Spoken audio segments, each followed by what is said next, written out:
ಸರಣಿ ಮಾಲಿಕೆ ಪ್ರಾಯೋಗಿಕ ವಿಮರ್ಶೆ ಆನ್ಲೈನ್ ಉಪನ್ಯಾಸ ಸರಣಿ. ಕರ್ನಾಟಕ ಸಮಾಜಕ್ಕೆ ಪರಿಗಣಿಸುವಷ್ಟು ಕೊಡುಗೆ ಕೊಟ್ಟ 100 ಕವಿಗಳ 100 ಕವನಗಳ ಮೇಲೆ ಕರ್ನಾಟಕದ ಮಹತ್ವದ 100 ವಿದ್ವಾಂಸರಿಂದ 100 ಉಪನ್ಯಾಸಗಳು ಎನ್ನುವ ಆಶಯದೊಂದಿಗೆ ಆರಂಭವಾದ ಭಂಡಾರ ಪ್ರಕಾಶನದ ಈ ಉಪನ್ಯಾಸ ಸರಣಿ ಮಾಲಿಕೆ ಇವತ್ತು 57ನೇ ಸರಣಿಗೆ ಹೆಜ್ಜೆ ಆಗ್ತಾ ಇದ್ದಾವೆ. ಇವತ್ತಿನ ನಮ್ಮ ಈ ಸರಣಿಗೆ ಹೆಸರಾಂತ ಜನಪದ ತಜ್ಞರಾಗಿರ್ತಕ್ಕಂಥ ಸಂಧ್ಯಾ ರೆಡ್ಡಿ ಅವರು ನಮ್ಮೊಟ್ಟಿಗೆ ಹಾಜರಾಗಿದ್ದಾರೆ.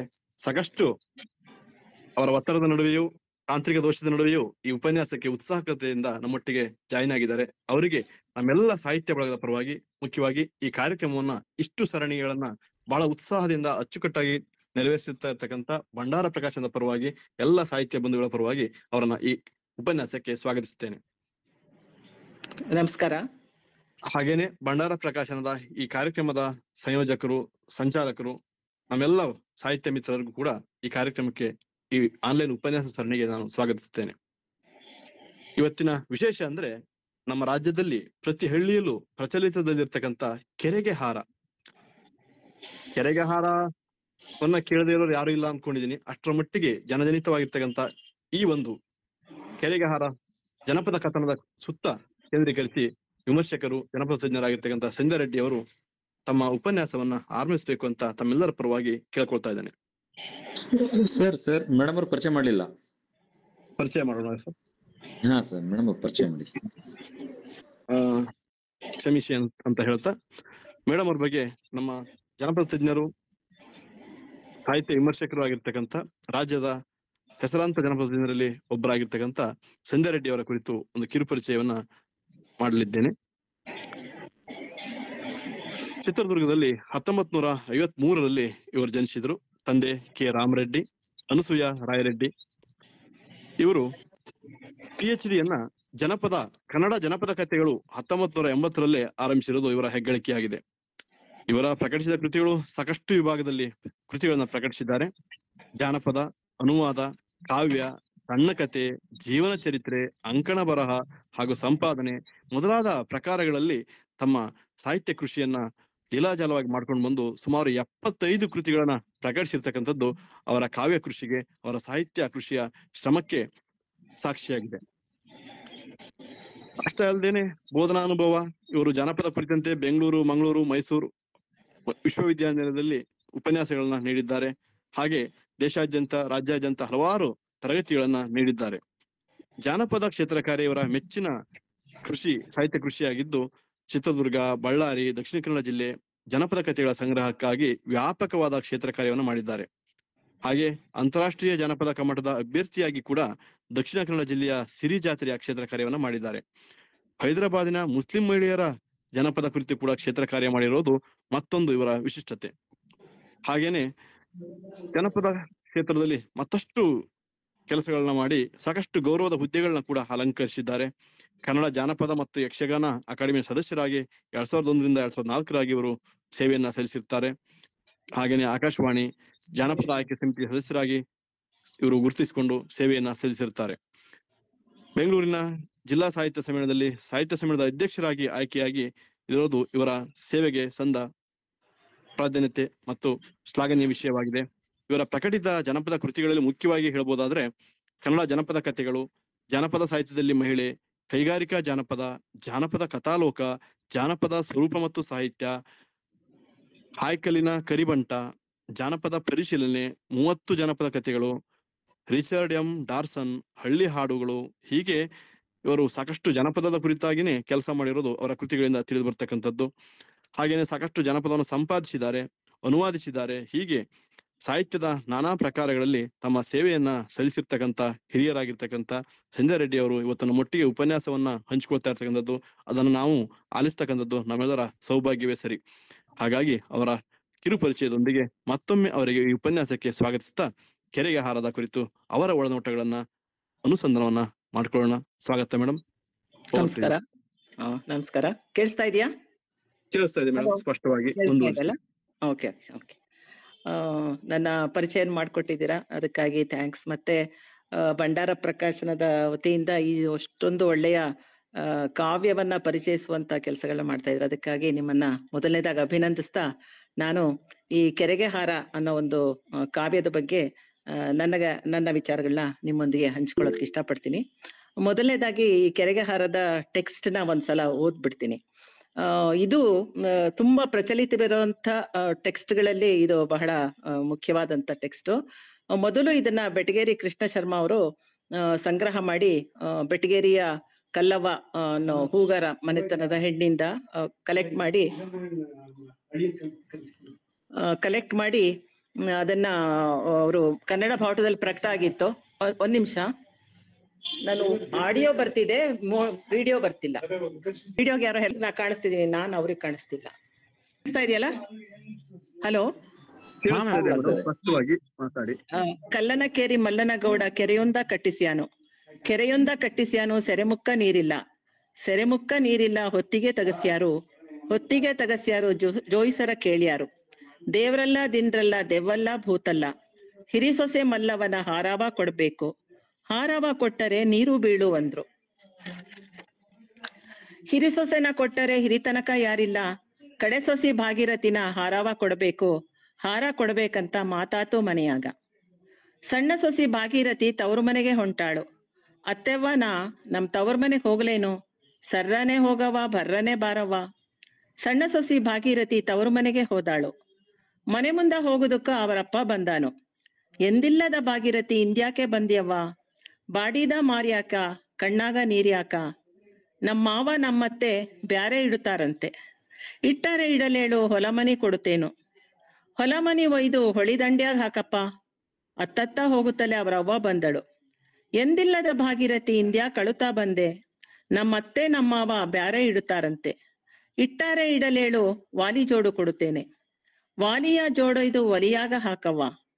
ಮುಂದಕ್ಕತ್ತ ಹೋಗುತ್ತಲೇ ಅವರಕ್ಕ ಬಂದಳು. ಭಾಗೀರಥಿನ ಕೇಳಿಯಾಳು, ಎಂದಿಲ್ಲದ ಭಾಗೀರಥಿ ಇಂದ್ಯಾಕ ಈ ದುಃಖ, ನಮ್ಮತ್ತೆ ನಮ್ಮವ ಬ್ಯಾರೆ ಇಡುತ್ತಾರಂತೆ, ಇಟ್ಟಾರೆ ಇಡಲೇಳು ಮಕ್ಕಳ ಜೋಡಿಗೆ ಕಳುವುತ್ತೇನೆ. ಮಕ್ಕಳಿದ್ದರೇನಕ್ಕ ದುಃಖ ಕಳೆದವೇನೆ. ಸಣ್ಣ ಸೊಸಿ ಭಾಗೀರಥಿ ತವರು ಮನೆಯ ಬಿಟ್ಟು ತಲೆಬಾಗಿಲದಾಗ ಗೆಳತಿನ ಕಂಡಳು. ಎಂದಿಲ್ಲದ ಭಾಗೀರಥಿ ಇಂದ್ಯಾಕ ಈ ಅಳುವು, ಅಂಜಿ ಹೇಳಲೆ ಗೆಳತಿ ಅಳುಕಿ ಹೇಳಲೆ ಗೆಳತಿ, ಅಂಜಬ್ಯಾಡ ಗೆಳತಿ ಅಳುಕಬ್ಯಾಡ ಗೆಳತಿ, ನಮ್ಮತ್ತೆ ನಮ್ಮವ ಕೆರೆಗಾರ ಕೊಡ್ತಾರಂತ. ಕೊಟ್ಟಾರೆ ಕೊಡಲೇಳು ಇಟ್ಟಾಂಗ ಇರಬೇಕಾ, ಸರ್ರಾನೆ ಹೋದಳು ಬರ್ರಾನೆ ಬಂದಳು. ಬ್ಯಾಳಿಯ ಹಸ ಮಾಡ್ತಾ ಬಿಟ್ಟಳು ಕಣ್ಣೀರ, ಎಂದಿಲ್ಲದ ಭಾಗೀರಥಿ ಇಂದ್ಯಾಕ ಕಣ್ಣೀರು, ಬ್ಯಾಳ್ಯಾಗಿನ ಹಳ್ಳು ಬಂದು ಕಣ್ಣಾಗೆರಚಿದವು ಮಾವ. ಅಕ್ಕಿಯ ಹಸ ಮಾಡ್ತಾ ಉಕ್ಕ್ಯಾವು ಕಣ್ಣೀರು, ಎಂದಿಲ್ಲದ ಭಾಗೀರಥಿ ಇಂದ್ಯಾಕ ಕಣ್ಣೀರು, ಅಕ್ಕ್ಯಾಗಿನ ಹಳ್ಳೊಂದ ಕಣ್ಣಾಗ ಬಿತ್ತತ್ತಿ. ಉಕ್ಕುವ ನೀರಾಗ ಅಕ್ಕಿಯ ಸುರುವ್ಯಾರ, ಸಕ್ಕರಿ ಹಾಲಾಗ ಶಾವಿಗೆ ಸುರಿಯಾರ. 10 ಕೊಪ್ಪರಿಗೆ ನೀರು ಉಕ್ಕಿ ಮಳ್ಳತಿತ್ತು, ನಿಂಗವ್ವ ಜಳಕ ಮಾಡ ನೀಲವ್ವ ಜಳಕ ಮಾಡ. ನಿಂಗವ್ವ ನಾನೊಲ್ಲೆ ನೀಲವ್ವ ನಾನೊಲ್ಲೆ, ಗಂಗವ್ವ ಜಳಕ ಮಾಡ ಗೌರವ್ವ ಜಳಕ ಮಾಡ, ಗಂಗವ್ವ ನಾನೊಲ್ಲೆ ಗೌರವ್ವ ನಾನೊಲ್ಲೆ. ಸಣ್ಣ ಸೊಸಿ ಭಾಗವ್ವ ನೀನಾರೇ ಜಳಕ ಮಾಡ, ಸಣ್ಣ ಸೊಸಿ ಭಾಗೀರಥಿ ಜಳಕನ ಮಾಡ್ಯಾಳು. ಬಂಗಾರ ಬುಟ್ಟಿ ತುಂಬ್ಯಾಳು, ಸಿಂಗಾರ್ ಸಿಂಬಿ ಮಾಡ್ಯಾಳು, ಮುಂದ ಹೊಂಟಾಳು. ಮುಂದ ಭಾಗೀರಥಿ ಹಿಂದಿಂದ ಎಲ್ಲಾರು. ಗಂಗಿ ಪೂಜೆ ಮಾಡ್ಯಾರ, ಬೆಲ್ಪತ್ರಿ ಏರ್ಸ್ಯಾರ, ಈ ಬುತ್ತಿ ಧರಿಸ್ಯಾರ, ಸೀರೆ ಕುಬಸ ಏರ್ಸ್ಯಾರ, ಹೂವಿನ ದಂಡಿ ಮುಡಿಸ್ಯಾರ. ನೇವೇದ್ಯ ಮಾಡ್ಯಾರ, ಎಲ್ಲಾರು ಉಂಡಾರು, ಉಳಿದದ್ದು ತುಂಬ್ಯಾರು. ಬುಟ್ಟಿ ಹೊತ್ತು ನಡೆದಾರು, ಬಂಗಾರ ಬಟ್ಲ ಮರೆತಾರು. ಗಂಗವ್ವ ನೀ ಹೋಗ ಗೌರವ್ವ ನೀ ಹೋಗ, ನಿಂಗವ್ವ ನೀ ಹೋಗ ನೀಲವ್ವ ನೀ ಹೋಗ, ನಾವೊಲ್ಲೆ. ಸಣ್ಣ ಸೊಸಿ ಭಾಗೀರಥಿ ನೀ ತರ ಹೋಗವ್ವ. ಸಣ್ಣ ಸೊಸಿ ಭಾಗೀರಥಿ ಬಿರಿಬಿರಿ ನಡೆದಾಳು, ಬಿರಿಬಿರಿ ಹೋದಾಳು, ಬಂಗಾರ ಬಟ್ಲ ತಗೊಂಡಾಳು. 1 ಮೆಟ್ಲೇರೋದಕ್ಕ ಪಾದಕ ಬಂದಾಳು ಗಂಗಿ, 2 ಮೆಟ್ಲೇರೋದಕ್ಕ ಪಾದಕ ಮುಣಿಸಾಳು ಗಂಗಿ, 3 ಮೆಟ್ಲೇರೋದಕ್ಕ ಮೊಣಕಾಲಿಗೆ ಬಂದಳು ಗಂಗಿ, 4 ಮೆಟ್ಲೇರೋದಕ್ಕ ನಡುಮಠ ಬಂದಳು ಗಂಗಿ, 5 ಮೆಟ್ಲೇರೋದಕ್ಕ ತುಂಬಿ ಹರಿದಾಳು ಗಂಗಿ. ಸಣ್ಣ ಸೊಸಿ ಭಾಗೀರಥಿ ಕೆರೆಗಾರವಾದಾಳು. ಗಂಡ ಮಾದೇವರಾಯ ದಂಡಿನಾಗೈದಾನು ಕಂಡನು ಕೆಟ್ಟ ಕನಸ, ಸೆಲ್ಯ ಸುಟ್ಟಂಗಾತು ಕೋಲು ಮುರಿದಂಗಾತು, ಕಟ್ಟಿಸಿದ ಮಾಲೆಲ್ಲ ತಟ್ಟನೆ ಬಿದ್ದಂಗಾತು.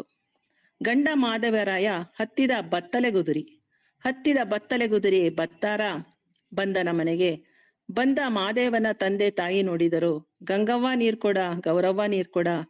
ಗಂಗವ್ವ ನೀರ್ ಕೊಡೋದ್ಯಾಕೆ, ಗೌರವ್ವ ನೀರ್ ಕೊಡೋದ್ಯಾಕ? ನನ್ನ ಮಡದಿ ಭಾಗೀರಥಿ ಎಲ್ಲಿಗ್ ಹೋಗ್ಯಾಳವ್ವ?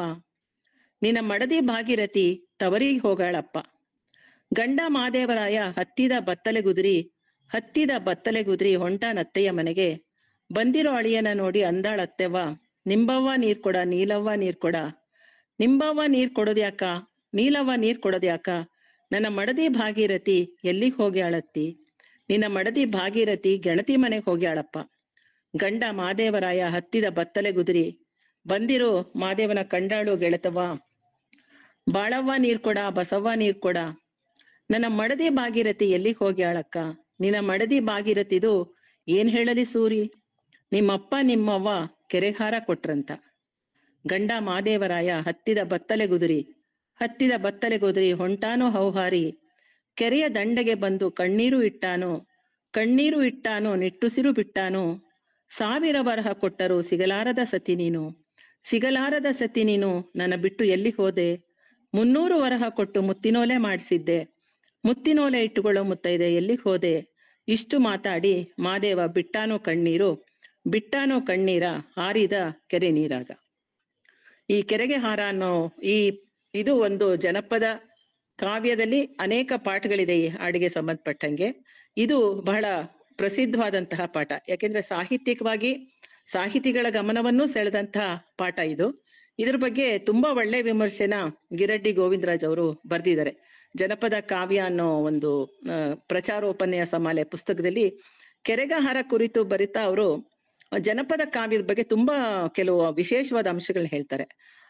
ಏನಂತ ಹೇಳ್ತಾರೆ ಅಂತ ಹೇಳಿದ್ರೆ, ಜನಪದ ಕಾವ್ಯ ಎಷ್ಟೇ ಸೊಗಸಾಗಿದ್ರು ಅದನ್ನ ಶ್ರೇಷ್ಠ ಕಾವ್ಯ ಅಂತ ಹೇಳಕ್ ಬರಲ್ಲ ಅಂತ ಕೊನೆಯಲ್ಲಿ ಅವರ ಒಂದು ಅದನ್ನ ಅವರು ತಮ್ಮದೇ ಆದ ಅದಕ್ಕೆ ಒಂದು ಸಮರ್ಥನೆ ಏನ್ ಹೇಳ್ತಾರೆ ಅಂದ್ರೆ, ನಾನು ಜನಪದ ಕಾವ್ಯವನ್ನು ಶ್ರೇಷ್ಠ ಕಾವ್ಯದ ಒರೆಗಲ್ಲಿಗೆ ಹಚ್ಚಿ ನೋಡಿದ್ದೇನೆ.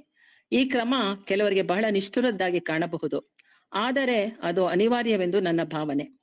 ಕಾವ್ಯವೆಂದು ಅದನ್ನು ಬೆಲೆಗಟ್ಟುವಾಗ ಇತರ ದಾಕ್ಷಿಣ್ಯಗಳು ಅಡ್ಡ ಬರಬಾರದು. ಜನಪದ ಕಾವ್ಯದ ಬಗೆಗಿನ ಇಂದಿನ ಹೆಚ್ಚಿನ ಪ್ರಶಂಸೆಗೆ ಇದು ನಿರಕ್ಷರಿಗಳು ಪಾಮರರು ರಚಿಸಿದ್ದಾದರೂ ಎಷ್ಟು ಚೆನ್ನಾಗಿದೆಯಲ್ಲ ಎಂಬ ಅಚ್ಚರಿ ಹಾಗೂ ದಾಕ್ಷಿಣ್ಯಗಳೇ ಕಾರಣವಾಗಿವೆ ಎಂದು ತೋರುತ್ತದೆ. ಆದರೆ ಶ್ರೇಷ್ಠತೆಯನ್ನು ಸಾಧಿಸಬೇಕಾದರೆ ಅದನ್ನು ಶ್ರೇಷ್ಠ ಕಾವ್ಯದೊಂದಿಗೆ ಇಟ್ಟೇ ನೋಡಬೇಕಾಗುತ್ತದೆ. ಜನಪದ ಕಾವ್ಯಕ್ಕೆ ಪ್ರತ್ಯೇಕವಾದ ಮಾನದಂಡಗಳಿವೆ ಎಂದು ನಾನು ಒಪ್ಪುವುದಿಲ್ಲ. ಇದು ಜನಪದ ಕಾವ್ಯವನ್ನ ಅವರು ಸಾಹಿತ್ಯಿಕ ದೃಷ್ಟಿಯಿಂದ ಶ್ರೇಷ್ಠ ಅಥವಾ ಶಿಷ್ಟ ಕಾವ್ಯದೊಂದಿಗೆ ಹೋಲಿಸ್ತಾ ಯಾಕೆ ಇದು ಶ್ರೇಷ್ಠ ಕಾವ್ಯ ಅಂತ ಅನ್ನಿಸ್ಕೊಳ್ಳೋದನ್ನ ಅವರು ತುಂಬಾ ಚೆನ್ನಾಗಿ ಸಮರ್ಥಿಸ್ಕೊಂಡಿದ್ದಾರೆ.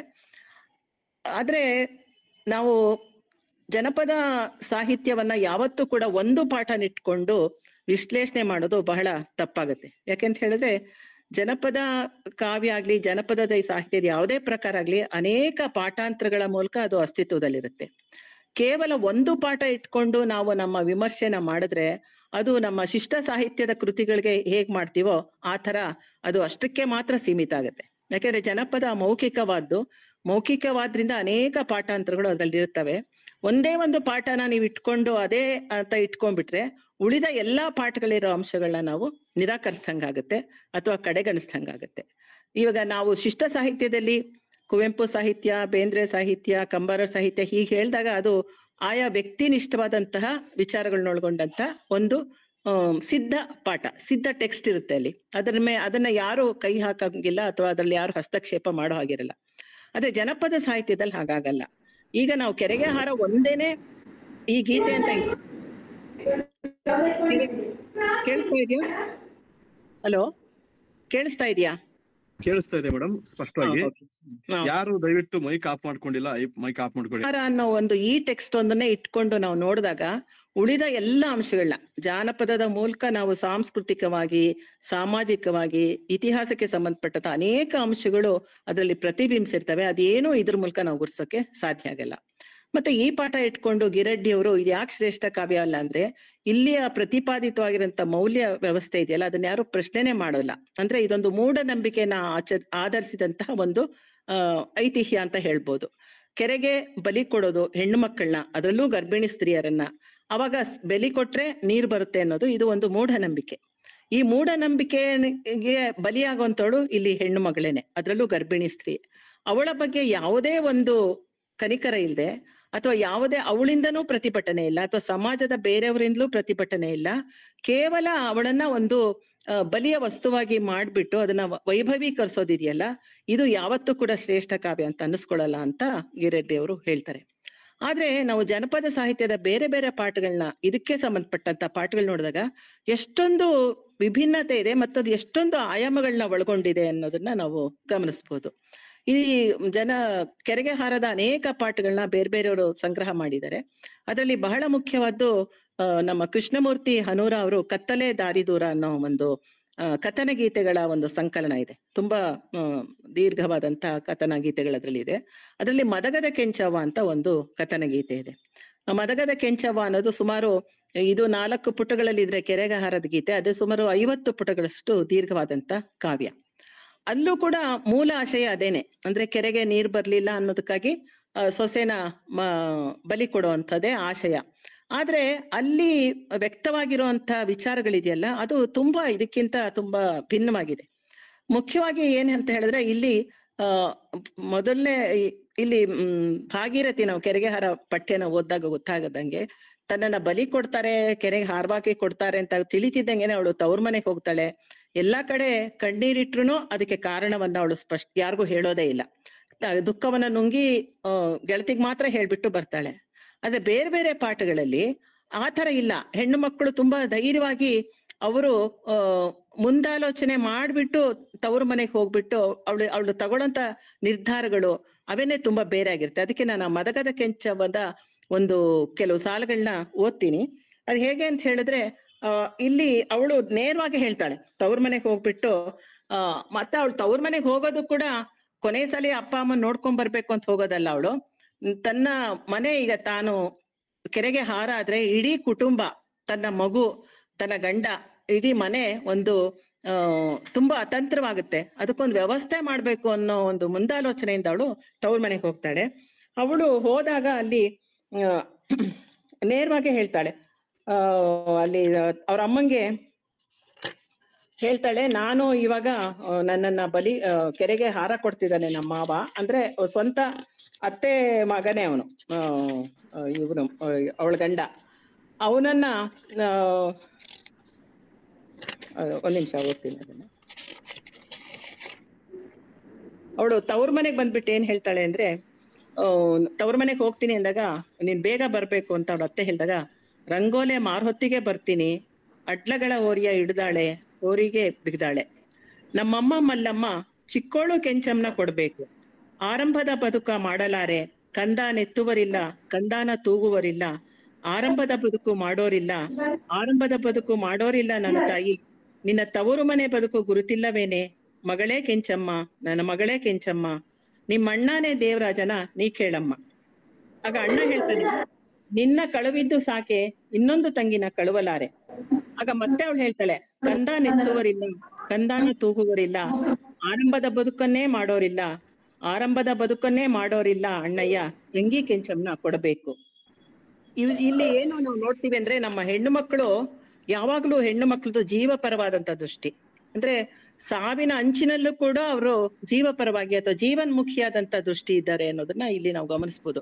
ಜನಪದ ಗೀತೆಗಳಲ್ಲಿ ಸುಮಾರು, ಈಗ ಕೆಂಡಕೊಂಡ ಆಗೋದು, ಮಾಸ್ತಿ ಆಗ್ತಾರಲ್ಲ, ಅಂತ ಗೀತೆಗಳಲ್ಲೂ ಕೂಡ ಕಥೆಯ ಕೊನೆಯ ಭಾಗದಲ್ಲಿ ಇದು ಬರುತ್ತೆ. ಅವರು ತಾನು ಸಾಯ್ತೀನಿ, ತಾನು ಕೆಂಡಕೊಂಡ ಆಗ್ತೀನಿ ಅಥವಾ ಕೆರೆಗೆ ಹಾರ ಆಗ್ತೀನಿ ಅಂತ ಗೊತ್ತಾದಾಗ ಅವಳು ತವ್ರ ಮನೆಗೆ ಹೋಗ್ಬಿಟ್ಟು ತಂಗಿನ ನನ್ನ ಗಂಡನ್ಗೆ ಕೊಟ್ಟು ಮದುವೆ ಮಾಡ್ಕೊಡಿ ಅಂತ ಕೇಳಕ್ ಹೋಗ್ತಾಳವಳು. ಅಂದ್ರೆ ಎಷ್ಟು ಒಂದು ಮನೆಯನ್ನ ಪೋಷಿಸುವಂತಹ, ಮನೆಯನ್ನ ಪೊರೆಯುವಂತ ಗುಣ ಇಲ್ಲಿ ನಾವು ಮುಖ್ಯವಾಗಿ ಗಮನಿಸ್ಬೇಕು.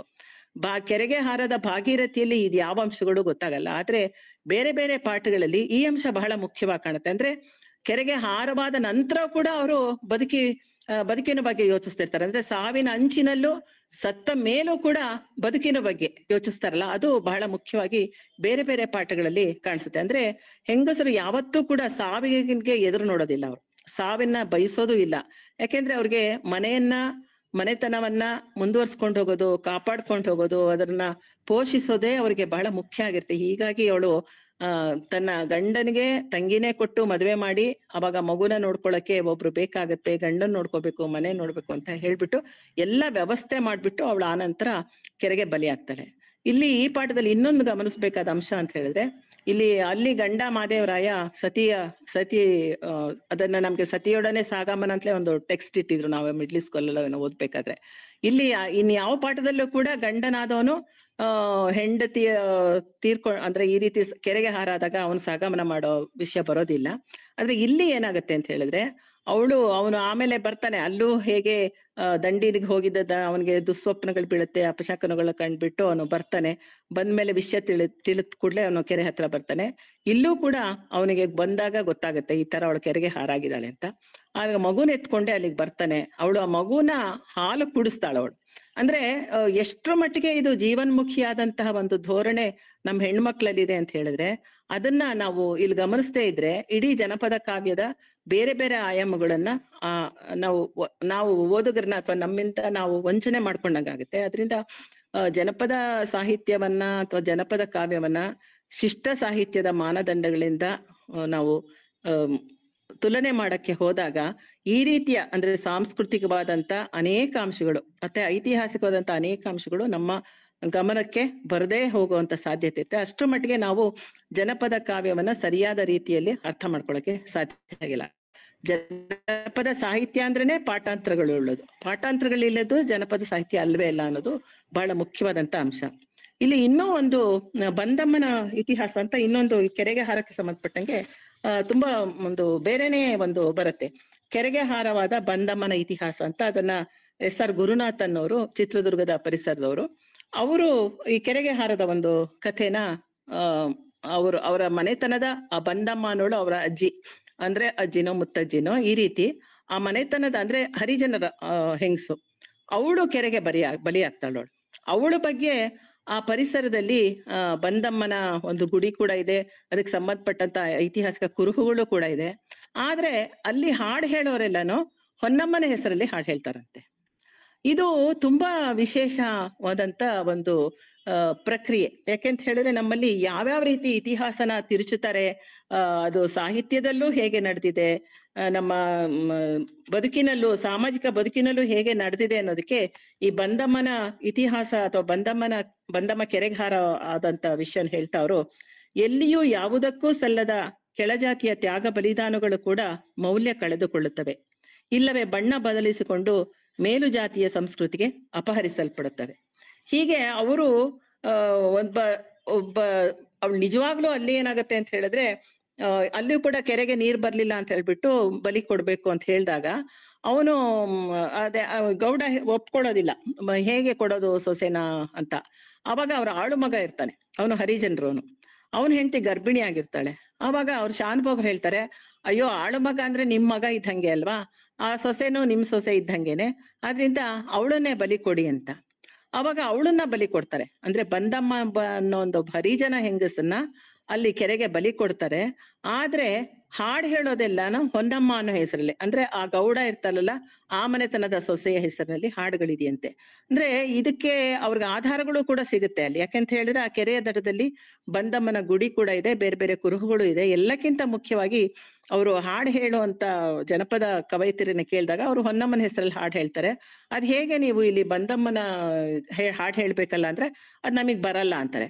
ಹೌದಾ ಅಂತ ಕೇಳಿದಾಗ, ಇಲ್ಲ ನಮ್ಗಿಂತ ಹಿರಿಯರಾದಂತ ಅಜ್ಜಿ ಇದು ಬಂದಮ್ಮನ ಬಗ್ಗೆನೆ ಹಾಡು ಹೇಳ್ತಾ ಇದ್ಲು, ಆದ್ರೆ ನಾವೆಲ್ಲ ಹೊನ್ನಮ್ಮನ ಹಾಡೆ ಹೇಳೋದು ಅಂತ. ಅಂದ್ರೆ ಈ ಕೆರೆಗೆ ಹಾರ ಅನ್ನೋದು ಎಷ್ಟ್ರ ಮಟ್ಟಿಗೆ ಪಾಠಾಂತರಗಳಲ್ಲಿ ಮತ್ತೆ ಐತಿಹಾಸಿಕವಾಗಿ ಬೇರೆ ಬೇರೆ ರೂಪಗಳು ಪಡ್ಕೊಂಡಿದೆ ಅಂತ ಹೇಳಿದ್ರೆ, ನಿಜವಾಗ್ಲೂ ಇದಷ್ಟು ಪಾಠಾಂತರಗಳು ಇಟ್ಕೊಂಡು ನಾವು ಒಂದು PhDಗೆ ತಕ್ಕಂತ ಅಧ್ಯಯನ ಮಾಡುವಂತ ವಸ್ತು ಇದರಲ್ಲಿ ಇದೆ.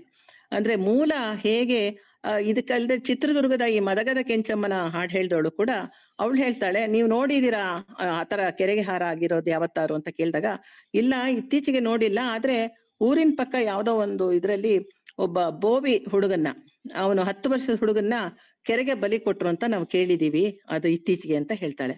ಅಂದ್ರೆ ನಿಜವಾಗ್ಲೂ ಮೂಲತಃ ಈ ಕೆರೆಗೆ ಹಾರ ಆಗಿರೋರು ದಲಿತ ಹೆಣ್ಣು ಮಗಳನ್ನೇ ಬಲಿ ಕೊಟ್ಟಿರ್ಬೋದು. ಆದ್ರೆ ಅದ್ ಹೇಗೆ ಮೇಲು ವರ್ಗದವರು ಅದನ್ನ ಪ್ರಚಲಿತ ಪಡಿಸ್ಕೊಳಕ್ಕಾಗಿ ಅಥವಾ ತಮ್ಮನ್ನ ಮೇಲೇರ್ಸ್ಕೊಳಕ್ಕಾಗಿ ತಮ್ಮ ಹೆಸರಿನಲ್ಲಿ ಆ ಗೀತೆಗಳನ್ನ ಪ್ರಚುರ ಈಗ ನಮ್ಗೆ ನಮ್ಮ ಶಿಷ್ಟ ಸಾಹಿತ್ಯದಲ್ಲೂ ನೋಡ್ತೀವಿ. ಪಂಪನ ವಿಕ್ರಮಾರ್ಜುನ ವಿಜಯದಲ್ಲಿ ನೋಡ್ತೀವಿ.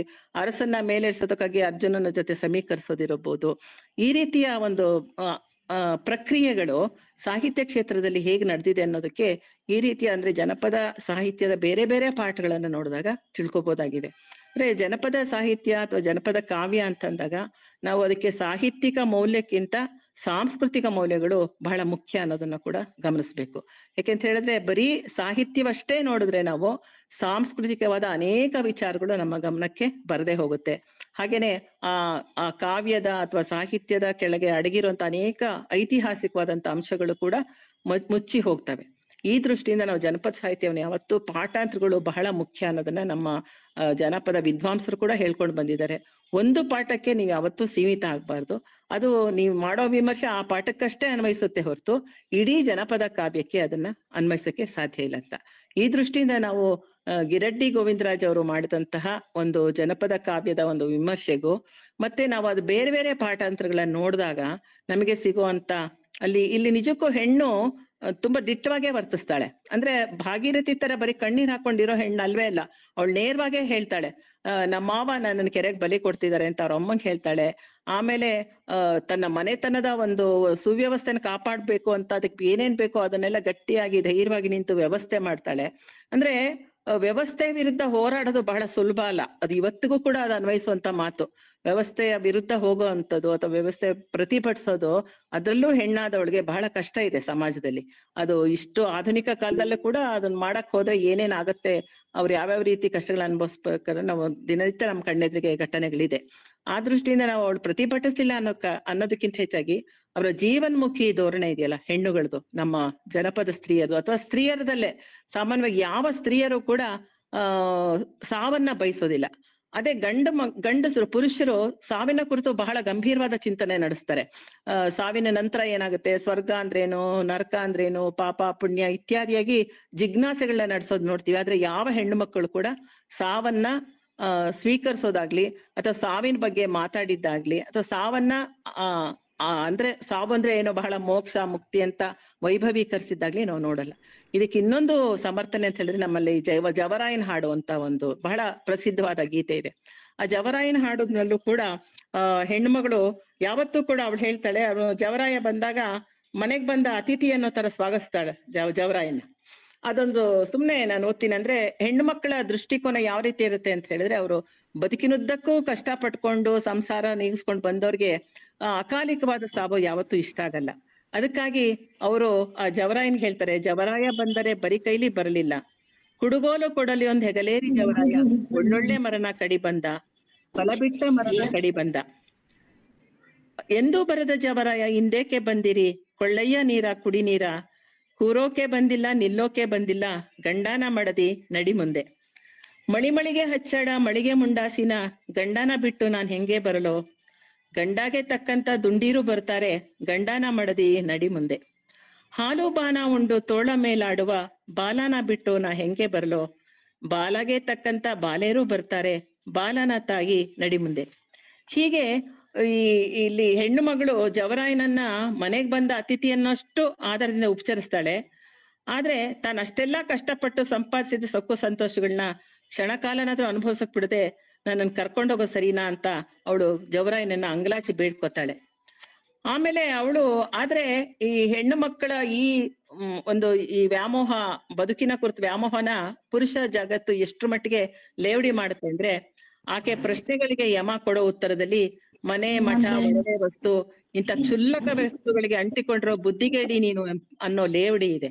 ಅವಳ ಆಸೆ ಆಕಾಂಕ್ಷೆಗಳಿಗೆ ಕಿಂಚಿತ್ತೂ ಬೆಲೆ ಕೊಡದ ಯಮನ ದನಿ ಅತ್ಯಂತ ನಿಷ್ಠುರವಾಗಿದೆ. ಪುರುಷ ಪ್ರಧಾನ ಸಮಾಜ ಹೆಂಗಸರ ಸಾಂಸಾರಿಕ ವ್ಯಾಮೋಹ ಆಸೆಗಳನ್ನು ಒಂದು ರೀತಿಯ ಲೇವಡಿ ಅಪಹಾಸ್ಯದ ದೃಷ್ಟಿಯಿಂದ ನೋಡುವುದು ಸಾಮಾನ್ಯ. ಆದ್ರೆ ಹೆಣ್ಣು ಮಕ್ಕಳ ಈ ಮನೋಭಾವದ ಬಗ್ಗೆ ಅಪಹಾಸ್ಯ ಮಾಡುವಂತದ್ದೇನೂ ಇಲ್ಲ ಎಂಬುದು ಈ ವ್ಯವಸ್ಥೆಯಲ್ಲಿ ಬದುಕುತ್ತಿರುವ ಹೆಣ್ಣು ಮಕ್ಕಳ ಬವಣೆಯನ್ನು ನೋಡಿದವರಿಗೆ ಗೊತ್ತಾಗುತ್ತೆ. ಬಹುತೇಕ ಹೆಣ್ಣು ಮಕ್ಕಳ ಬದುಕು ಸಾಂಸಾರಿಕ ಕಷ್ಟ ಕಾರ್ಪಣ್ಯಗಳನ್ನು ನಿಭಾಯಿಸುವುದರಲ್ಲೇ ಕಳೆದು ಹೋಗುತ್ತೆ. ಆದ್ರೆ ಸಾಂಸಾರಿಕ ಕೆಲಸ, ಜವಾಬ್ದಾರಿ, ಕರ್ತವ್ಯಗಳಿಗೆ ಕೊನೆಯೆಂಬುದೇ ಇರುವುದಿಲ್ಲ. ಇಷ್ಟೆಲ್ಲಾ ದುಡಿಯುವ ಅವರು ಬದುಕಿನ ಸುಖ ಸಂತೋಷಗಳನ್ನು ಕಾಣುವ ವೇಳೆಗೆ ಅವರ ಬದುಕಿನ ಬಹು ಅಮೂಲ್ಯ ಕ್ಷಣಗಳು ಕಳೆದು ಹೋಗಿರ್ತವೆ. ಇಂಥ ಹೊತ್ತಿನಲ್ಲಿ ಅವರಿಗೆ ಸಾವು, ಅದರಲ್ಲಿಯೂ ಅಕಾಲಿಕವಾದ ಸಾವು ಎಂದಿಗೂ ಪ್ರಿಯವಲ್ಲ. ಜವರಾಯನ ಹಾಡಿನಲ್ಲಿ ವ್ಯಕ್ತವಾಗಿರುವ ಹೆಣ್ಣಿನ ಮನೋಧರ್ಮ ಇಂಥದ್ದು. ಸಾವಿನ ಬಗ್ಗೆ ಹೆಣ್ಣು ಮಕ್ಕಳ ಆಲೋಚನೆ ಸಾಮಾನ್ಯವಾಗಿ ಇದೇ ರೀತಿ ಇರುತ್ತದೆ. ಸಾವಿನ ಅಂಚಿನಲ್ಲಿ ಮಾತ್ರವಲ್ಲ, ಸತ್ತ ಮೇಲೆಯೂ ಅವರು ಬದುಕಿನ ಪ್ರೀತಿ ಕರ್ತವ್ಯ ನಿಷ್ಠೆಗಳನ್ನು ಮರೆಯುವಂಥವರಲ್ಲ ಎಂಬುದಕ್ಕೆ ಅತ್ಯುತ್ತಮ ನಿದರ್ಶನ ಮದಗದ ಕೆಂಚಮ್ಮ ಅಂತಹ ಕೃತಿಗಳಲ್ಲಿದೆ. ಅದರಿಂದ ನಾವು ಇಲ್ಲಿ ಒಂದು ಜನಪದ ಗೀತೆನ ಒಂದು ಶಿಷ್ಟ ಸಾಹಿತ್ಯದ ಒಂದು ಅದರ ಚೌಕಟ್ಟು, ಅಲ್ಲಿರುವಂತ ಬಿಗಿ, ಇದರ ದೃಷ್ಟಿಯಿಂದ ಅಷ್ಟೇ ನೋಡೋದಕ್ಕಿಂತ ಹೆಚ್ಚಾಗಿ ಈ ಕತೆ ಅವಳು ಸಾವಿನ ಬಗ್ಗೆ ಯೋಚನೆನೇ ಮಾಡಲ್ಲ. ನಾನು ಕೆರೆಗೆ ಹಾರ ಕೊಡ್ತೀನಿ, ಈ ಮದಗದ ಕೆಂಚಮ್ಮನ ವಿಷಯ ಹೇಳ್ತಾ ಇದ್ದೀನಿ. ಅವಳು ಸಾವಿಗೆ ನಾನು ಕೆರೆಗೆ ಹಾರ ಹಾಕ್ತೀನಿ ಅಂತ ದುಃಖನೇ ಪಡಲ್ಲ. ಅದಕ್ಕಿಂತ ಹೆಚ್ಚಾಗಿ ಅವಳು ಬದುಕಿನ ನೇರ್ಪಡಿಸೋದ್ರಲ್ಲೇನೆ ಅವಳ ಆಸಕ್ತಿ ಇರುತ್ತೆ. ಅದು ನಾವು ಇಲ್ಲಿ ಮುಖ್ಯವಾಗಿ ಗಮನಿಸ್ಬೇಕಾದಂತ ಹೆಣ್ಣು ಮಕ್ಕಳಲ್ಲಿರುವಂತ ಒಂದು ಅಂತಃಶಕ್ತಿ ಅಥವಾ ಅವರಲ್ಲಿರುವಂತ ಪೊರೆಯುವ ಗುಣ, ಕಟ್ಟುವ ಗುಣ, ಆ ಸೃಜನಶೀಲತೆ, ಇವು ನಾವು ಗಮನಿಸ್ಬೇಕಾಗತ್ತೆ. ಆ ದೃಷ್ಟಿಯಿಂದ ಕೆರೆಗೆ ಹಾರದ ಜೊತೆ ನಾವು ಒಂದು ತೌಲನಿಕ ಅಧ್ಯಯನ ಮಾಡಿದಾಗ ಮಾತ್ರ ಹೆಣ್ಣಿನ, ಅದರಲ್ಲೂ ಮಹಿಳಾ ಅಧ್ಯಯನಕ್ಕಂತೂ ಜನಪದ ಸಾಹಿತ್ಯದಿಂದ ದೊರಕುವಂತ ಅಧಿಕೃತವಾದಂತ ಮತ್ತು ನಿಜವಾದ ಅಂತರಂಗದ ಚಿತ್ರಣ ಇನ್ನೆಲ್ಲೂ ಸಿಕ್ಕಲ್ಲ ನಮ್ಗೆ. ಈ ರೀತಿ ಜನಪದ ಗೀತೆಗಳನ್ನ ನಮ್ಮ ಶಿಷ್ಟ ಸಾಹಿತಿಗಳಾರು ಗಂಭೀರವಾಗಿ ಅಧ್ಯಯನ ಮಾಡಿಲ್ಲ. ಗಿರಡ್ಡಿ ಗೋವಿಂದರಾಜ ಇತರ ಕೆಲವರು ಮಾಡಿರ್ಬೋದು. ಆದ್ರೆ ಜನಪದ ಸಾಹಿತ್ಯವನ್ನ ಈ ರೀತಿಯ ಮಹಿಳಾ ಅಧ್ಯಯನದ ದೃಷ್ಟಿಕೋನದಿಂದ ಅಥವಾ ಸ್ತ್ರೀವಾದಿ ದೃಷ್ಟಿಕೋನದಿಂದ ನೋಡಿದ್ದೇ ಆಗಿದ್ರೆ ನಿಜಕ್ಕೂ ಅನೇಕ ಅಂಶಗಳು ಅವರ ಗಮನಕ್ಕೆ ಬರ್ತಾ ಇದ್ವು. ಅವರ ಜನಪದ ಅಥವಾ ಜನಪದ ಅಂತಲ್ಲ, ಒಟ್ಟಾರೆ ಸ್ತ್ರೀಯರಲ್ಲಿರುವಂತಹ ಒಂದು ಆಂತರಿಕವಾದಂತಹ ಧೈರ್ಯ, ಗಟ್ಟಿತನ, ಆಮೇಲೆ ಸಮಯ ಪ್ರಜ್ಞೆ, ಇಂಥ ವಿಷಯಗಳನ್ನೆಲ್ಲ ನಾವು ನೋಡ್ಬೇಕಂತ ಹೇಳಿದ್ರೆ ಜನಪದ ಸಾಹಿತ್ಯವನ್ನ ಗಂಭೀರವಾಗಿ ಅಧ್ಯಯನ ಮಾಡೋದು ಅಗತ್ಯ ಇದೆ ಅಂತ ನನಗೆ ಅನ್ಸುತ್ತೆ. ಇದ್ರ ಬಗ್ಗೆ ನಿಮ್ಮ ಅನಿಸಿಕೆಗಳೇನಾದ್ರೂ ಇದ್ರೆ ಹಂಚ್ಕೋಬಹುದು. ಸಾಕಷ್ಟು ಸ್ನೇಹಿತರಿಗಾಗಲೇ ಚಾಟ್ ಬಾಕ್ಸ್ ಅಲ್ಲಿ ಮಾಹಿತಿಯನ್ನು ಹಂಚಿಕೊಂಡಿದ್ದಾರೆ, ಪ್ರಶ್ನೆಗಳನ್ನ ಕೇಳಿದ್ದಾರೆ, ತಮ್ಮ ಅಭಿಪ್ರಾಯಗಳನ್ನ ಕೂಡ ತಿಳಿಸಿದ್ದಾರೆ.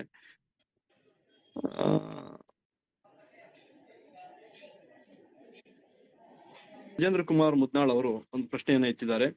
ಈ ಕಾವ್ಯದಲ್ಲಿ ಭಾಗೀರಥಿ ಪ್ರತಿಭಟನೆ ಗುಪ್ತಗಾಮಿನಿಯಾಗಿ ಹೇಳಿದೆ ಅನಿಸುತ್ತದೆ, ಅದನ್ನ ಗುರುತಿಸುವಲ್ಲಿ ಆ ವಿಮರ್ಶಕರು ಸೋತಿರಬಹುದೇ ಅಂತ ಕೇಳಿದ್ದಾರೆ. ಮೋಸ್ಟ್ಲಿ ಗಿರೆಡ್ಡಿ ಅವರ ಅಭಿಪ್ರಾಯವನ್ನು ಇಟ್ಕೊಂಡು ಈ ಪ್ರಶ್ನೆ ಕೇಳಿದ್ದಾರೆ ಅನ್ಸುತ್ತೆ. ತಮ್ಮ ಉತ್ತರ ಮೇಡಮ್. ರಾಜೇಂದ್ರ ಕುಮಾರ್ ಅವರೇ, ಹೇಳಿ, ಪ್ರತಿಭಟನೆ ಗುಪ್ತಗಾಮಿನಿಗೆ ಯಾವ ರೀತಿ, ಏನಾದ್ರೂ ಒಂದೆರಡು ಮಾತು ಹೇಳಿ, ಯಾವ ರೀತಿ ಅನ್ಸುತ್ತೆ ನಿಮ್ಗೆ, ಎಲ್ಲಿದೆ ಅಲ್ಲಿ ಪ್ರತಿಭಟನೆ ಅಂತ? ನಮಸ್ತೆ ಮೇಡಮ್. ನಮಸ್ಕಾರ. ಪ್ರತಿಭಟನೆ ಅನ್ನೋದು ತೋರ್ಸ್ಬೇಕಂತ ಕಣ್ಣೀರೇ ಪ್ರತಿಭಟನೆ ಆಗಿದೆ ಅಂತ ನನಗೆ ಅನಿಸ್ತಾ ಇದೆ. ಎಷ್ಟೊಂದು ಜನ ಹತ್ರ ಹೋಗಿ ಕೇಳ್ಕೊತಾಳೆ, ಮನದಲ್ಲಿರುತ್ತೆ ನೋವನ್ನ ಹೇಳ್ತಾ ಇರ್ತಾಳೆ ಆಕೆ. ಬಟ್ ಯಾರು ಆಕೆ ನಾವು ಸಂವೇದನೆಯನ್ನ ಗುರುತಿಸುವಲ್ಲಿ ವಿಫಲರಾಗ್ತಾರ. ಒಂದು ಕಣ್ಣೀರು ಬರಬಾರ್ದಿತ್ತಲ್ಲ, ಹಾಗಿದ್ರೆ ಪ್ರತಿಭಟನೆ ತೋರ್ಸಿದ್ರೆ ಕಣ್ಣೀರು ಬರೇಬಾರ್ದಿತ್ತು ನಮ್ಗೆ. ಮಹಿಳೆಯ ಮುಖ್ಯ ಧ್ವನಿಯಾಗಿರೋದೇ ಕಣ್ಣೀರ್ ಇರ್ತದೆ ಬಂಡಾಯವಾಗಿ, ನನಗನ್ಸುತ್ತೆ. ಎಲ್ಲ ಪ್ರತಿಭಟನೆ ಅಂದ್ರೆ ಈಗ ಅವಳು ತನಗೇನಾಗ್ತಿದೆ ಅನ್ನೋದು ಎಲ್ಲೂ ವ್ಯಕ್ತನೇ ಪಡಿಸಲ್ವಲ್ಲ. ಈಗ ಅಪ್ಪ ಅಮ್ಮನ್ಗೂ ಹೇಳೋದಿಲ್ಲ, ಆಮೇಲೆ ಮಾವ ಯಾಕೆ ಅಳ್ತಿದ್ಯಾ ಅಂದ್ರೆ ಏನೋ ಬೇಳೆ ಧೂಳು ಬಿತ್ತು ಕಣ್ಣಿಗೆ ಅಂತಾಳೆ, ಅಕ್ಕಿ ಹಸ ಮಾಡುವಾಗ ಅಕ್ಕಿ ಹಳ್ಳು ಕಣ್ಣಿಗೆ ಬಿತ್ತು ಅಂತಾಳೆ ಹೊರತು ಯಾಕೆ ಅಳ್ತಿದೀನಿ ಅಂತ ನೇರವಾಗಿ ಹೇಳೋದೇ ಇಲ್ವಲ್ಲ. ಅಂದ್ರೆ ಹೆಣ್ಣು ಮಕ್ಕಳಲ್ಲಿರೋ ವೀಕ್ನೆಸ್ ಏನು ಅಂದ್ರೆ ತಮ್ಗೆ ಏನಾಗ್ತಿದೆ ಅನ್ನೋದನ್ನ ಅವ್ರು ಯಾವತ್ತೂ ನೇರವಾಗಿ ವ್ಯಕ್ತಪಡಿಸೋದೇ ಇಲ್ಲ. ಇದರಿಂದಲೇನೆ ಹೆಣ್ಣು ಮಕ್ಕಳ ಬಗ್ಗೆ ಅನೇಕ ರೀತಿಯ ಒಂದು ತಪ್ಪು ಕಲ್ಪನೆಗಳಿದೆ. ಇವತ್ತು ನಮಗೆ ನಿಜವಾಗ್ಲೂ ಏನಾಗ್ತಿದೆ, ಇವತ್ತೆಲ್ಲ ನೀವು ನೋಡ್ತಾ ಇದ್ರೆ ಆಧುನಿಕ ಸಂದರ್ಭದಲ್ಲಿ ಕೂಡ ಮೀಟು ಇದು ಬಂದ ಮೇಲೆ ಎಷ್ಟೋ ಜನ ಆಮೇಲೆ ಬಂದು ಹೇಳಿದ್ರು, ಹೌದು ನನಗೂ ಹಿಂಗಾಗಿತ್ತು ಅಂತ. ಯಾವತ್ತೋ ಹೇಳಿದ್ರೆ ಎಷ್ಟೋ ಈ ರೀತಿಯ ಅವಘಡಗಳಿಂದ ತಪ್ಪಿಸ್ಕೋಬಹುದಾಗಿತ್ತು ಅವರು. ಇದು ನಮ್ಮ ಜನಪದ ಕಥೆಗಳಲ್ಲಿರ್ಬೋದು, ಜನಪದ ಸಾಹಿತ್ಯದಲ್ಲಿರ್ಬೋದು, ಇದು ಬಹುತೇಕವಾಗಿ ಹೆಣ್ಣು ಮಕ್ಕಳು ಮೌನವಾಗಿರೋದೇ ಅವ್ರಿಗೆ ಭೂಷಣ ಅನ್ನೋ ಒಂದು ಮೌಲ್ಯವನ್ನ ಅವ್ರ ಮೇಲೆ ಹೇರಲಾಗಿದೆ. ಬಹಳಷ್ಟು ಮಂದಿ ಇವತ್ತಿನ ಕಾಲದಲ್ಲೂ ಕೂಡ ಅಕ್ಷರಸ್ಥರು ಕೂಡ ಅಥವಾ ಎಜುಕೇಟೆಡ್ ಅನ್ನಿಸ್ಕೊಂಡವರು ಅಥವಾ ಆರ್ಥಿಕವಾಗಿ ಸ್ವಾವಲಂಬಿಗಳಾಗಿರೋರು ಕೂಡ ಕೆಲವೊಂದು ಅನ್ಯಾಯಗಳನ್ನ ನೇರವಾಗಿ ಹೇಳ್ಕೊಳಲ್ಲ. ನೀವ್ ಯಾವಾಗ ನೇರವಾಗಿ ಹೇಳ್ಕೊಳಲ್ಲ ಅವಾಗ ಅದ್ ಏನ್ ಆಗ್ತಿದೆ ಅನ್ನೋದೇ ಗೊತ್ತಾಗಲ್ವಲ್ಲ. ಆದ್ರೆ ಇದಕ್ ಪ್ರತಿಯಾಗಿ ನೀವು ಮದಗದ ಕೆಂಚಮ್ಮನ ಪಾಠ ನೋಡಿದ್ರೆ ಅಲ್ಲಿ ಅವಳು ನೇರವಾಗಿ ಹೇಳ್ತಾಳೆ, ಅಷ್ಟ್ರ ಮಟ್ಟಿಗೆ ಪ್ರತಿಭಟನೆ ಇದೆ. ಅಂದ್ರೆ ಪ್ರತಿಭಟನೆ ಅಲ್ಲ, ನೇರವಾಗಿ ತನಗೇನಾಗ್ತಿದೆ ಅನ್ನೋ ದುಃಖನ ಹಂಚಿಕೊಂಡು ಅದನ್ನ ಹಗುರ ಮಾಡ್ಕೊಳ್ಳೋಂತ ಒಂದು ಇದನ್ನಾದ್ರೂ ಪ್ರಯತ್ನವಾದ್ರೂ ಅಲ್ಲಿ ಕಾಣಿಸುತ್ತೆ. ಆದ್ರೆ ಭಾಗೀರಥಿಯಲ್ಲಿ ಅದು ಅವಳು ವ್ಯಕ್ತನೇ ಪಡಿಸಲ್ಲ. ಕಣ್ಣೀರ್ ಹಾಕೋದು ಪ್ರತಿಭಟನೆ ಖಂಡಿತ ಅಲ್ಲ, ಅದು ಒಂದು ರೀತಿ ಸಬ್ಮಿಷನ್ ಅಲ್ವಾ? ಕೈಲಾಗದವ್ರು ಕಣ್ಣೀರ್ ಹಾಕ್ತಾರೆ, ಕೈಲಾಗದವ್ರು ಕಣ್ಣೀರ್ ಅಲ್ಲ, ಹಾಗೆ ಹೇಳಕ್ ಆಗೋದಲ್ಲ ಮೇಡಮ್. ಅವನು ಕೂಡ ಒಂದು ಪ್ರತಿಭಟನೆ ಅಂತ ನಾವು ಹಲಷ್ಟು ಜನಪದರ ಕಥೆಗಳಲ್ಲಿ ನಾವು ಕೇಳ್ತೀವಿ. ಹಾಗಾಗಿ ಅದು ಪ್ರತಿಭಟನೆ ಇದೆ ಅಂತ ನಮ್ಗೆ ಅನಿಸ್ತಾ ಇದೆ ಮೇಡಮ್. ಯಾಕಂದ್ರೆ ಅವ್ರ ಮನೆ ಬಿಟ್ಟು ನಾನು ಹೋಗಲ್ಲ ಅಂತ ಅನ್ನೋದಿಲ್ಲ ಅವ್ರು. ಯಾಕಂತ ಕೇಳಿದ್ರೆ ಮನೆ ಬಿಟ್ಟು ಹೋಗ್ತಿದಾರಲ್ಲ, ಕಲ್ಲೇ ಇರ್ತಿಲ್ಲ ಅವ್ರು, ಮತ್ತೆ ಅವ್ರ ಮನೆಗೆ ಯಾಕೆ ಹೋಗ್ತಿಲ್ಲ ಹೆಣ್ಮಗಳು? ಹೋಗ್ತಾ ಇರಲ್ಲ, ಸರೆಂಡರ್ ಆಗಿದ್ರೆ ಇಲ್ಲೇ ಇರ್ತಿದ್ಲ. ನನಗೆ ಏನಾದ್ರೂ ಸಿಗಬಹುದು ಮುಂದೆ ಆಲೋಚನೆ ಅನ್ನೋ ಕಾರಣಕ್ಕೋಸ್ಕರ, ಜೀವ ಉಳಿತದೆ ಅನ್ನೋ ಕಾರಣಕ್ಕೋಸ್ಕರ ಆಕೆ ಹೋಗ್ತಾ ಇದ್ದಾಳೆ. ಯಾರು ಗುರುತಿಸಲ್ಲ. ಅಲ್ಲ, ಅಲ್ಲಿ ಗೆಳತಿ ಆದ್ರೂ ಹೇಳೋದೇ ಕೂಡ ಇಲ್ವಲ್ಲ. ಅಲ್ಲ, ಅವಳು ಹೇಳೋದೇ ಇಲ್ವಲ್ಲ. ಅವಳು ಈವನ್ ಗೆಳತಿ ಹತ್ರ ಮಾತ್ರ ಹೇಳ್ತಾಳೆ, ಹೋಗ್ಲಿ ಇನ್ ಯಾರ ಹತ್ರ ಹೇಳ್ದೆ, ಗೆಳತಿಗ್ ಮಾತ್ರ. ಅವಳು ಕೂಡ ಏನ್ ಮಾಡ್ತಾಳೆ, ಕೊಟ್ಟಾರೆ ಕೊಡಲಿ ಹೇಳು, ಇಟ್ಟಂಗೆ ಇರ್ಬೇಕು ಅಂತ ಅಂದ್ಬಿಡ್ತಾಳೆ. ಅವಳು ಕೊನೆ ಗೆಳತಿ ಹತ್ರ ಮಾತ್ರ ಒಂದಿಷ್ಟು ಏನಾದ್ರು ಧೈರ್ಯ ಸಿಗ್ಬೋದು, ಅಥವಾ ಏನಾದ್ರು ಅವಳು ಅದಕ್ಕೆ ಸಹಾಯ ಮಾಡ್ಬೋದು ಅಂತ ಹೇಳಿದ್ರೆ, ಅವಳು ಕೂಡ ಕೊಟ್ಟಾರೆ ಕೊಡಲಿ ಹೇಳು, ಇಟ್ಟಂಗೆ ಇರಬೇಕು ಅಂತ ಹೇಳಿದ ತಕ್ಷಣ ಅವಳಿಗೆ ಇನ್ನೇನು ದಾರಿನೇ ಉಳಿಯಲ್ಲ, ಅವಳು ಮತ್ತೆ ಹಿಂದಿರುಗಿ ಬರ್ತಾಳೆ ಅಲ್ವಾ? ನೀವು ನೋಡಿ, ಕಂಪೇರ್ ಮಾಡಿ ನೋಡಿ ನೀವು. ಒಂದ್ ವೇಳೆ ಮಹಿಳೆಗೆ ಗೆಳತಿ ಸಪೋರ್ಟ್ ಮಾಡಿದ್ರೆ ಯಾವ ರೀತಿಯಾದ ಚಿತ್ರರೂಪ ಪಡ್ಕೊಳ್ಳಕ್ ಸಾಧ್ಯತೆಗಳಿದ್ದು ಮೇಡಮ್? ಅದು ಹೌದು, ಖಂಡಿತ. ಅವಳು ಯಾರಿಗಾದ್ರೂ ಹೇಳ್ಬೋದಿತ್ತು, ಅಥವಾ ಅವಳ ಗಂಡನ್ಗೆ ವರ್ತಮಾನ ಕಳಿಸ್ಬೋದಿತ್ತು, ಅಥವಾ ಇನ್ನ ಬೇರೆ ಅವ್ರ ತಂದೆ ತಾಯಿಗಳಿಗೆ ತಿಳಿಸ್ಬೋದಿತ್ತು, ಈ ತರ ಅನ್ಯಾಯ ಆಗ್ತಿದೆ, ಇವಳ ಬಲಿ ಕೊಡ್ತಾ ಇದಾರೆ ಅಂತ ಹೇಳುವಂತ ಸಾಧ್ಯತೆ ಇತ್ತಲ್ವಾ? ಅಂದ್ರೆ ನಮ್ಮ ಹೆಣ್ಣು ಮಕ್ಕಳಲ್ಲಿ ಆ ಸಂಘಟನೆ ಅನ್ನೋದು ಬಹಳ ಮುಖ್ಯ. ಅದಿಲ್ಲ ನಮ್ಮಲ್ಲಿ. ಹೆಣ್ಣು ಮಕ್ಕಳು ಸಂಘಟಿತರಾಗಿದ್ದಿದ್ರೆ ಇವತ್ತು ಅವ್ರ ಮೇಲೆ ನಡೀತಿರೋ ಅನೇಕ ದೌರ್ಜನ್ಯಗಳನ್ನ ಕೂಡ ಅವರು ತಪ್ಪಿಸ್ಕೋಬೋದಿತ್ತು ಅಲ್ವಾ? ಅದನ್ನ ಹಂಚ್ಕೋಬೇಕು, ಏನಾಗ್ತಿದೆ ಅನ್ನೋದನ್ನ. ಕೊನೆ ಪಕ್ಷ ಅವ್ರ ಸಹೃದಯರಾಗಿರೋ ಜೊತೆಗಾದ್ರೂ ಹೇಳ್ಕೊಂಡ್ರೆ ಒಂದು ಸಪೋರ್ಟ್ ಸಿಗ್ಬೋದು. ನೀವು ಹೇಳ್ಕೊಳ್ದೇನೆ ಇದ್ರೆ ನಿಮ್ಗೆ ಏನ್ ಕಷ್ಟ ಇದೆ ಅಂತ ಹೆಂಗ್ ಗೊತ್ತಾಗತ್ತೆ ಅಲ್ವಾ? ಭಾಗೀರಥಿಯಲ್ಲಿರೋ ವೀಕ್ನೆಸ್ ಅದೇನೆ, ಅವಳು ಎಲ್ಲೂ ಹೇಳ್ಕೊಳ್ಳೋದಿಲ್ಲ. ಅವಳು ಮೌನವಾಗಿ ನುಂಗುತ್ತಾಳೆ. ಅಂದ್ರೆ ಹೆಣ್ಣು ತನ್ನ ದುಃಖಗಳನ್ನ, ನೋವುಗಳನ್ನ ಮೌನವಾಗಿ ನುಂಗಿಕೊಳ್ಳೋದೇ ಅವಳ ಶ್ರೇಷ್ಠತೆ, ಅವಳ ಒಂದು ಆದರ್ಶ, ಸ್ತ್ರೀಯ ಲಕ್ಷಣ ಅನ್ನೋದನ್ನೇ ನಾವು ಸುಮಾರು ಕಡೆ ನೋಡ್ಕೊಂಡ್ ಬಂದಿರೋದ್ರಿಂದ, ಹೆಣ್ಣು ಮಕ್ಕಳು ಕೂಡ ಅದನ್ನೇ ಶಿರಸಾವಹಿಸಿ ಪಾಲಿಸ್ತಾ ಇರೋದ್ರಿಂದ ಇವತ್ತು ಅನೇಕ ಹೆಣ್ಣು ಮಕ್ಕಳು, ಇವತ್ತು ನೀವು ನೋಡ್ತೀರಾ ಆತ್ಮಹತ್ಯೆ ಕೇಸ್ಗಳಿರ್ಬೋದು, ತಮ್ಮ ಮೇಲೆ ಆಗಿರೋ ಅತ್ಯಾಚಾರ ಇರ್ಬೋದು, ಇನ್ಯಾವುದೇ ಇರೋದು, ಹೇಳ್ಕೊಂಡ್ರೆ ತಮ್ಮ ಸಾಮಾಜಿಕವಾಗಿ ತಮ್ಮನ್ನ ಬೇರೆ ರೀತಿ ನೋಡ್ತಾರೆ ಅನ್ನೋ ಕಡೆಗೆ ಆತ್ಮಹತ್ಯೆಗೆ ಶರಣಾಗ್ಬಿಡ್ತಾರೆ ಅಲ್ವಾ? ಧನ್ಯವಾದಗಳು. Thank you. ಧನ್ಯವಾದಗಳು. ಹಾಗೇನೆ ಮೈಥಿಲಿ ರಾವ್ ಅವರು ಒಂದು ವಿಷಯವನ್ನ ಪ್ರಶ್ನಿಸಿದ್ದಾರೆ. ಓಕೆ. ನೀವು ಇಲ್ಲಿವರೆಗೆ ಪ್ರಸ್ತುತಪಡಿಸಿರುವ ಎಲ್ಲದಕ್ಕೂ ನಾನು ಒಪ್ತೇನೆ, ಆದ್ರೆ ಸಾಹಿತ್ಯವು ಮಹಿಳೆಯರನ್ನ ತ್ಯಾಗ ಮಾಡುವುದಕ್ಕೆ ಏಕೆ ವೈಭವೀಕರಿಸುತ್ತದೆ ಅಂತ ಪ್ರಶ್ನಿಸಿದ್ದಾರೆ. ಅದೇ ನಮ್ಮಲ್ಲಿ ಏನಾಗಿದೆ ಅಂತ ಹೇಳಿದ್ರೆ, ಅಂದ್ರೆ ಜನಪದ ಸಾಹಿತ್ಯದ ವಿಷಯನ ಅಥವಾ ಒಟ್ಟಾರೆ ಸಾಹಿತ್ಯನ ನಾನು ಕೇಳ್ತಿರೋ ಗೊತ್ತಿಲ್ಲ. ಆದ್ರೆ ನಮ್ಮಲ್ಲಿ ಈಗ ಮಹಿಳಾ ಸಾಹಿತ್ಯ ಅಂತ ಹೇಳ್ದಾಗ್ಲೂ ಮಹಿಳೆಯರು ಬರ್ದಿದ್ದೆಲ್ಲ ಮಹಿಳಾ ಸಾಹಿತ್ಯ ಆಗೋದಿಲ್ಲ. ನಮ್ಮಲ್ಲಿ ಯಾವ ವಿಷಯವನ್ನ ಪ್ರಶ್ನಿಸ್ಬೇಕೋ, ಅಥವಾ ನಿಜವಾದ ಹೆಣ್ಣಿನ ಅಂತರಂಗದ ದನಿ ಏನಿದೆ ಅದು ಯಾರು ಗುರ್ತಿಸ್ತಾರೋ ಅದು ಮಾತ್ರ ಮಹಿಳಾ ಸಾಹಿತ್ಯ ಆಗುತ್ತೆ. ಆದ್ರೆ ಈ ರೀತಿ ವೈಭವೀಕರಿಸೋದು, ಅಂದ್ರೆ ಈಗ ಮಕ್ಕಳಾಗ್ಲಿಲ್ಲ ಅಂದ್ರೆ ಅವ್ನಿಗೆ ಇನ್ನೊಂದು ಮದುವೆ ಮಾಡ್ಬಿಡೋದು, ಅದೊಂದ್ ರೀತಿ ತ್ಯಾಗ ಅಲ್ವಾ? ಆ ರೀತಿಯ ಅಂಶಗಳನ್ನ ನಾವು ಸಿನಿಮಾಗಳಲ್ಲೂ ನೋಡ್ತೀವಿ, ನಮ್ಮ ಕತೆ ಕಾದಂಬರಿಗಳಲ್ಲಿ ನೋಡ್ತೀವಿ. ಇತರ ಅನೇಕ ಉದಾಹರಣೆಗಳನ್ನ ಕೊಡ್ಬೋದು. ಇದು ಏನಂತ ಹೇಳಿದ್ರೆ ನಿಜವಾಗ್ಲೂ ಕೂಡ ಹೆಣ್ಣಿನ ಒಂದು ಈ ಸಮಾಜ ಏನು ಪುರುಷ ಪ್ರಧಾನ ಸಮಾಜ ನಮ್ಮ ಮೇಲೆ ಹೇರಿದೆಯೋ ಆದರ್ಶಗಳು ಅಂತ, ಅದನ್ನೇನೆ ನಾವು ಕೂಡ ಗೊತ್ತಿದ್ದೋ ಗೊತ್ತಿಲ್ಲದಿರೋ ಮುಂದುವರ್ಸ್ಕೊಂಡ್ ಬರ್ತಿರೋದ ಈ ರೀತಿಯ ಒಂದು ಇದಕ್ಕೆ ಕಾರಣ ಅಂತ ನನ್ಗನ್ಸುತ್ತೆ. ಧನ್ಯವಾದಗಳು ಮೇಡಮ್. ಇನ್ನೊಬ್ರು ಎಚ್ ರಾಥೋಡ್ ಅವರು ಒಂದು ಪ್ರಶ್ನೆಯನ್ನ ಇಟ್ಟಿದ್ದಾರೆ. ಸ್ತ್ರೀ ಸಂವೇದನೆಯ ಕಾವ್ಯವನ್ನ ವಿಶ್ಲೇಷಣೆ ಮಾಡುವಾಗ ಪುರುಷರು ನೋಡುವ ನೋಟಕ್ಕೂ ಮತ್ತು ಸ್ತ್ರೀ ಕವಯತ್ರಿಯರು ನೋಡುವ ನೋಟಕ್ಕೂ ವ್ಯತ್ಯಾಸವಿದೆಯೇ ಅಥವಾ ಸಾಮ್ಯತೆ ಇದೆಯೇ, ವಿವರಿಸಿ ಅಂತ ಕೇಳಿದ್ದಾರೆ. ಇದು ಬಹಳ ಪ್ರಶ್ನೆ. ಏನು ಅಂತ ಹೇಳಿದ್ರೆ, ಈಗ ಮಹಿಳಾ ಸಾಹಿತ್ಯ ಅಂತ ಅಂದಾಗ, ಇಲ್ಲ ನೀವು ಮಹಿಳಾ ಸಾಹಿತ್ಯ ಅಂದ್ರೆ ಒಳ್ಳೇದು ಕೆಟ್ಟದ್ದು ಅಷ್ಟೇ ಹೇಳ್ಬೇಕು, ಮಹಿಳಾ ಸಾಹಿತ್ಯ ಪುರುಷ ಸಾಹಿತ್ಯ ಅಂತ ವಿಂಗಡಿಸೋದು ಬಹಳ ತಪ್ಪು ಅನ್ನೋ ಒಂದು ವಾದ ಶುರುನಲ್ಲಿ ಇತ್ತು. ಇವತ್ತಿಗೂ ಅದೇನು ದೂರ ಆಗಿಲ್ಲ. ಯಾಕೆಂದ್ರೆ ಆದ್ರೆ ನಿಜವಾಗ್ಲೂ ನೋಡಿದ್ರೆ ಮಹಿಳೆಯರ ಸಂವೇದನೆಗಳೇ ಬಹಳ ಬೇರೆ ರೀತಿ ಇರುತ್ತೆ, ಪುರುಷರ ಸಂವೇದನೆಗಳೇ ಬಹಳ ಬೇರೆ ರೀತಿ. ಮಹಿಳೆಯರು ರಚಿಸಿರುವಂತಹದ್ದೇ ಸಾಹಿತ್ಯನ ಪುರುಷರು ರಚಿಸೋಕ್ ಖಂಡಿತ ಸಾಧ್ಯ ಇಲ್ಲ. ಉದಾಹರಣೆಗೆ ನೀವು ಜನಪದ ಸಾಹಿತ್ಯವಾದ ತ್ರಿಪದಿಗಳನ್ನ, ಗರತಿ ಹಾಡಿನೆಲ್ಲ ಗೀತೆಗಳನ್ನ ನೋಡಿದ್ರೆ, ಆ ಮಕ್ಕಳ ಆಟ ಪಾಠಗಳನ್ನ, ಪ್ರಕೃತಿ ಸೌಂದರ್ಯವನ್ನ, ಹೆಣ್ಣು ಮಕ್ಕಳ ಅದರಲ್ಲೂ ಮಕ್ಕಳ ಆಟ ಪಾಠಗಳು, ಚೆಲುಬಿಕೆಗಳು, ಅದನ್ನ ಒಬ್ಬ ಹೆಣ್ಣು ಮಗಳು, ಅದಷ್ಟು ಹೆಣ್ಣು ಮಕ್ಕಳೇ ರಚಿಸಿರೋದು, ನಿರ್ವಿವಾದ ಅದು. ಸೊ ಪುರುಷರು ಯಾಕೆ ಅದನ್ನ ರಚಿಸಕ್ ಸಾಧ್ಯ ಆಗಿಲ್ಲ? ಅಂದ್ರೆ ಪುರುಷರು ಜೀವನವನ್ನ ನೋಡೋ ದೃಷ್ಟಿ ಅದನ್ನೇ ಬೇರೆ ಇದೆ, ಮಹಿಳೆಯರು ಅದನ್ನ ಸ್ವೀಕರಿಸೋ ದೃಷ್ಟಿನೇ ಬೇರೆ ಇದೆ. ಅದಕ್ಕೆ ನಾನು ಹೇಳಿದ್ದು, ಈಗ ಡೆತ್ ಅಂಡ್ ಜೆಂಡರ್ ಅಂತ ಒಬ್ಬ ಫಿನ್ಲ್ಯಾಂಡಿನ ಒಬ್ಬ ಲೇಖಕಿ ಬರೀತಾಳೆ.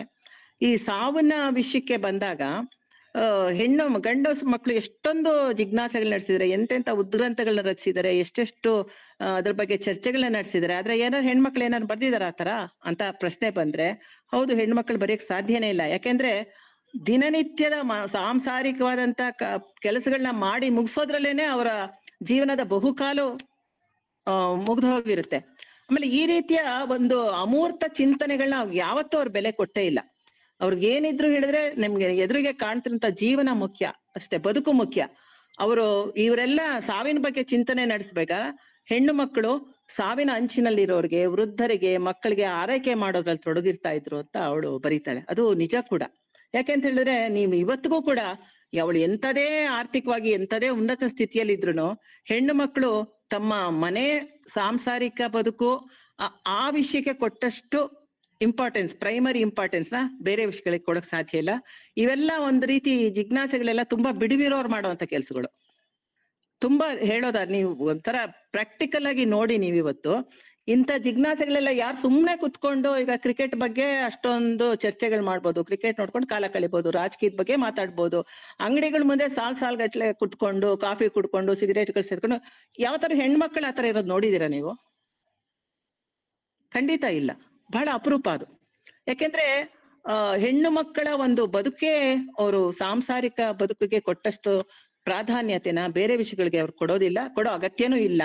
ಆದ್ರೆ ನಮ್ಮ ಹೆಣ್ಣು ಮಕ್ಕಳು ಯಾಕೆ ನೀವು ಭೈರಪ್ಪನವ್ರ ತರ ಪರ್ವ ಅಂತ ಕಾದಂಬರಿ ಬರೆಯಕ್ ಆಗ್ಲಿಲ್ಲ ಅಂದ್ರೆ ಬರೆಯಕ್ ಆಗಲ್ಲ ನಾವು. ಯಾಕೆಂದ್ರೆ 12 ವರ್ಷ ನಾವು ಮನೆ ಬಿಟ್ಟು ಹೋಗಿ ಎಲ್ಲಾ ಸಂಶೋಧನೆ ಮಾಡಕ್ ಆಗೋದಿಲ್ಲ. ಅಷ್ಟಾಗಿ ಕೂಡ ನಮ್ಮ ಅನೇಕ ಹೆಣ್ಣು ಮಕ್ಕಳು ಅದನ್ನೊಂದು ಸವಾಲಾಗಿ ಸ್ವೀಕರಿಸಿ, ನಮ್ಮ ಶಾಂತಾದೇವಿ ಮಾಳ್ವಾಡ ಅಂತವ್ರು ತಮ್ಮ 70ನೇ ವಯಸ್ಸಲ್ಲಿ ಶಿವರಾಣಿ ಚೆನ್ನಮ್ಮಜಿ ಬರೀತಾರೆ.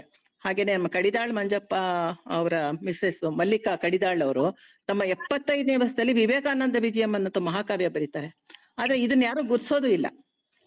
ಇಷ್ಟೊಂದು ಅವರು ಅಂದ್ರೆ ಹೆಣ್ಣು ಮಕ್ಕಳಿಗೆ ಏನಾದ್ರೂ ಮಾಡ್ಬೇಕು ಅನ್ನೋ ಒಂದು ತುಡಿತ ಇರುತ್ತೆ. ಆದ್ರೆ ಆ ತುಡಿತವನ್ನ ನೆರವೇರಿಸ್ಕೊಳ್ಳಕ್ಕೆ ಈ ಸಾಂಸಾರಿಕ ಅಡಚಣೆಗಳಿರುತ್ತೆ. ಅದನ್ನ ದಾಟಿ MK ಇಂದ್ರ ಅವರು ಕೂಡ ತಮ್ಮ 40ನೇ ವಯಸ್ಸು ಆದ್ಮೇಲೆ ಕಾದಂಬರಿ ಬರೆದ್ರು. ಇದನ್ನ ನಾವು ಇಡೀ ಮಹಿಳಾ ಸಾಹಿತ್ಯ ಚರಿತ್ರೆ ನೋಡ್ತಾ ಬಂದಾಗ, ಮಹಿಳೆಯರ ಬದುಕನ್ನ ನೋಡ್ತಾ ಬಂದಾಗ ಕಣ್ಣಿಗೆ ಎದ್ದು ಕಾಣುವಂತ ಅಂಶಗಳು. ಓಕೆ, ಧನ್ಯವಾದಗಳು ಮೇಡಮ್. ಲಕ್ಷ್ಮೀ ಕಟ್ಟಿಮನಿ ಅವರು ಒಂದು ಪ್ರಶ್ನೆಯನ್ನು ಹೆಚ್ಚಿದ್ದಾರೆ. ಹೆಣ್ಣನ್ನ ಅಂತರ್ಶಕ್ತಿ, ಜೀವನ್ಮುಖಿ, ಹೊರೆಯುವ ಗುಣ, ಸಹಧರ್ಮಿಣಿ ಇವೆಲ್ಲವೂ ಪುರುಷ ಪ್ರಧಾನ ಸಮಾಜ ಹೆಣ್ಣಿಗೆ ನೀಡಿದ ಸಿದ್ಧ ಮಾದರಿಯ ಚೌಕಟ್ಟು. ಇದನ್ನೇ ಪುನಃ ಕಟ್ಟುತ್ತಿರುವ ಈ ಜನಪದ ಕಾವ್ಯ ವರ್ತಮಾನದ ಮಹಿಳೆಗೆ ಏನನ್ನ ಹೇಳಲಿಕ್ಕೆ ಹೊರಟಿದೆ ಅಂತ ಕೇಳಿದ್ದಾರೆ. ಅಲ್ಲ, ನಾವ್ ಯಾಕೆ ಇದನ್ನ ನೆಗೆಟಿವ್ ಆಗಿ ತಗೋಬೇಕು ಅಂತ ನಾನ್ ಕೇಳ್ತೀನಿ. ಈಗ ಪೊರೆಯುವಗಣ ಉದಾಹರಣೆಗೆ ನಮ್ಮಲ್ಲಿ ಕೆರೆ ನಿರ್ಮಾಣದ ಒಂದು ನೋಡ್ಕೊಂಬನ್ನಿ, ಎಲ್ಲಾ ಕೆರೆಗಳನ್ನು ಹೆಣ್ಮಕ್ಳೇ ನಿರ್ಮಿಸಿರೋದು. ಸುಮಾರು ಹಳ್ಳಿಗಳ ಹೆಸರೇನೆ ಆ ಹೆಂಗಸರ ಹೆಸರೆಲ್ಲ ಇದೆ. ಗೊತ್ತಾಯ್ತಾ? ಚೆನ್ನಮ್ಮನ ಕೆರೆ ಅಚ್ಚುಕಟ್ಟು ಅಂತ ನೋಡ್ತೀರಿ, ಧರ್ಮಾಂಬುದಿ ಕೆರೆ ಅಂತ ನೋಡ್ತೀರಿ, ಕೆಂಪಾಂಬುದಿ ಕೆರೆ ಅಂತ ನೋಡ್ತೀರಿ. ಎಲ್ಲಾ ಕೆರೆ ಕಟ್ಟೆಗಳ ಹೆಸರು ಹೆಣ್ಣು ಮಕ್ಕಳೇ, ಅಂದ್ರೆ ಹೆಣ್ಣು ಮಕ್ಕಳೇನೆ ಕೆರೆ ಕಟ್ಟೆಗಳ ನಿರ್ಮಾಣಕ್ಕೆ. ನಮ್ ಹೆಣ್ಮಕ್ಳು ಯಾವತ್ತೂ ದೇವಸ್ಥಾನಗಳು ಕಟ್ಟಿಲ್ಲ. ನೀವು ಬೇಕಾದ್ರೆ ನೋಡಿ, ಸಾವಿರಾರು ದೇವಸ್ಥಾನಗಳಲ್ಲಿ ಒಂದು ದೇವಸ್ಥಾನ 2 ದೇವಸ್ಥಾನದ ಹೆಸರಾದ್ರೆ ಹೆಣ್ಮಕ್ಳು ಕಟ್ಸಿದ್ರೆ ಸಿಗುತ್ತಾ ಅಂತ. ಅದೇ ಹೆಣ್ಣು ಮಕ್ಕಳಲ್ಲಿ ನಿಜವಾದ ಒಂದು ಆರೋಗ್ಯಕರವಾದಂತ ದೃಷ್ಟಿ ಇದೆ. ಅದೇನು ಅಂತ ಹೇಳಿದ್ರೆ ಜೀವಪರವಾದಂತ ದೃಷ್ಟಿ. ಅದನ್ನ ನಾನು ಬಿಡ್ಬೇಕು ಅಂತ ಹೇಳಿದ್ರೆ ನಾನು ಖಂಡಿತ ಒಪ್ಪಲ್ಲ.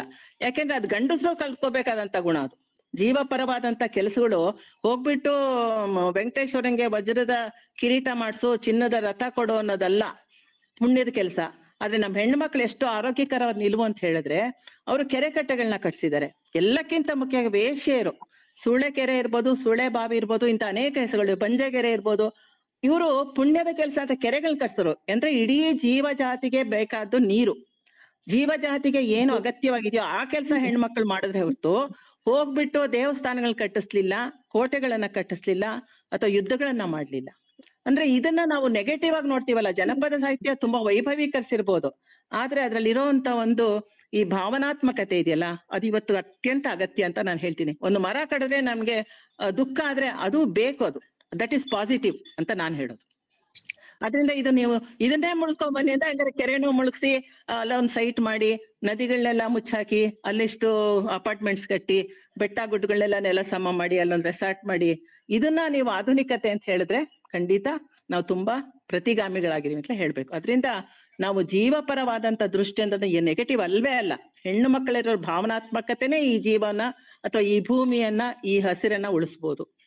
ಅದನ್ನ ನೀವು ತುಂಬಾ ಗಂಭೀರವಾಗಿ ಪರಿಗಣಿಸ್ಬೇಕು. ಯಾಕಂತ ಹೇಳಿದ್ರೆ ಆ ಭಾವನಾತ್ಮಕತೆ ಕಳ್ಕೊಂಡಿರೋದ್ರಿಂದಲೇ ಇವತ್ತು ನಾವು ನಮ್ಗೆ ಏನಾದ್ರೂ ನಮ್ ಸುತ್ತಮುತ್ತ ಒಂದು ಬೆಟ್ಟ ಗುಡ್ಡ ಯಾವ್ದನ್ನೆಲ್ಲ ಸಮ ಮಾಡಿದ್ರು ಏನ್ ಅನ್ಸಲ್ಲ. ಕೆರೆಗಳನ್ನ ಇದೆಲ್ಲ ಮಾಡ್ಬಿಟ್ಟು ಮುಚ್ಚಾಕಿ ಅಲ್ಲಿ ಅಪಾರ್ಟ್ಮೆಂಟ್ಗಳು ಕಟ್ಟರು ನಮ್ಗೆ ಏನ್ ಅನ್ಸಲ್ಲ. ಅದೇ ಹಿಂದೆ ಆಗಿದ್ರೆ ನೀವು ಅಪ್ಪಿಕೋ ಚಳವಳಿ ಇರ್ಬೋದು, ಇನ್ಯಾವುದೋ ಚಳವಳಿ ಇರ್ಬೋದು, ಅವು ಜೀವ ಜಾತಿಗೆ ತುಂಬಾ ಅಗತ್ಯವಾದಂತ ವಿಷಯಗಳನ್ನ ಹೆಣ್ಣು ಮಕ್ಕಳು ಮಾಡ್ಕೊಂಡ್ ಬಂದಿದ್ದಾರೆ. ಇದು ಆರೋಗ್ಯಕರವಾದಂದ್ರು, ಇದನ್ನ ಯಾಕೆ ನೆಗೆಟಿವ್ ಆಗಿ ನೋಡ್ಬೇಕು? ಧನ್ಯವಾದಗಳು ಮೇಡಮ್. ಅವರು ಕೇಳಿರ್ತಕ್ಕಂತ ಜನಪದ ಕಾವ್ಯ ವರ್ತಮಾನದ ಮಹಿಳೆಗೆ ಏನನ್ನ ಹೇಳಲು ಹೊರಟಿದೆ, ವರ್ತಮಾನಕ್ಕೆ ಅವತ್ತಿನ ಜನಪದೀಯ ದಾಖಲೀಕರಣವನ್ನು ಕೂಡ ಹೇಳಲಿಕ್ಕೆ ಹೊರಟಿದೆ. ಅದು ನೆಗೆಟಿವ್ ಆಗಿರ್ಬೋದು, ಪಾಸಿಟಿವ್ ಆಗಿರ್ಬೋದು ಅಂತ ಅನ್ಕೋಬಹುದು.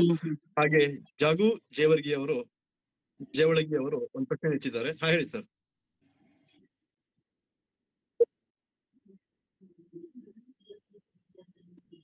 ಸರಿ ಸರ್.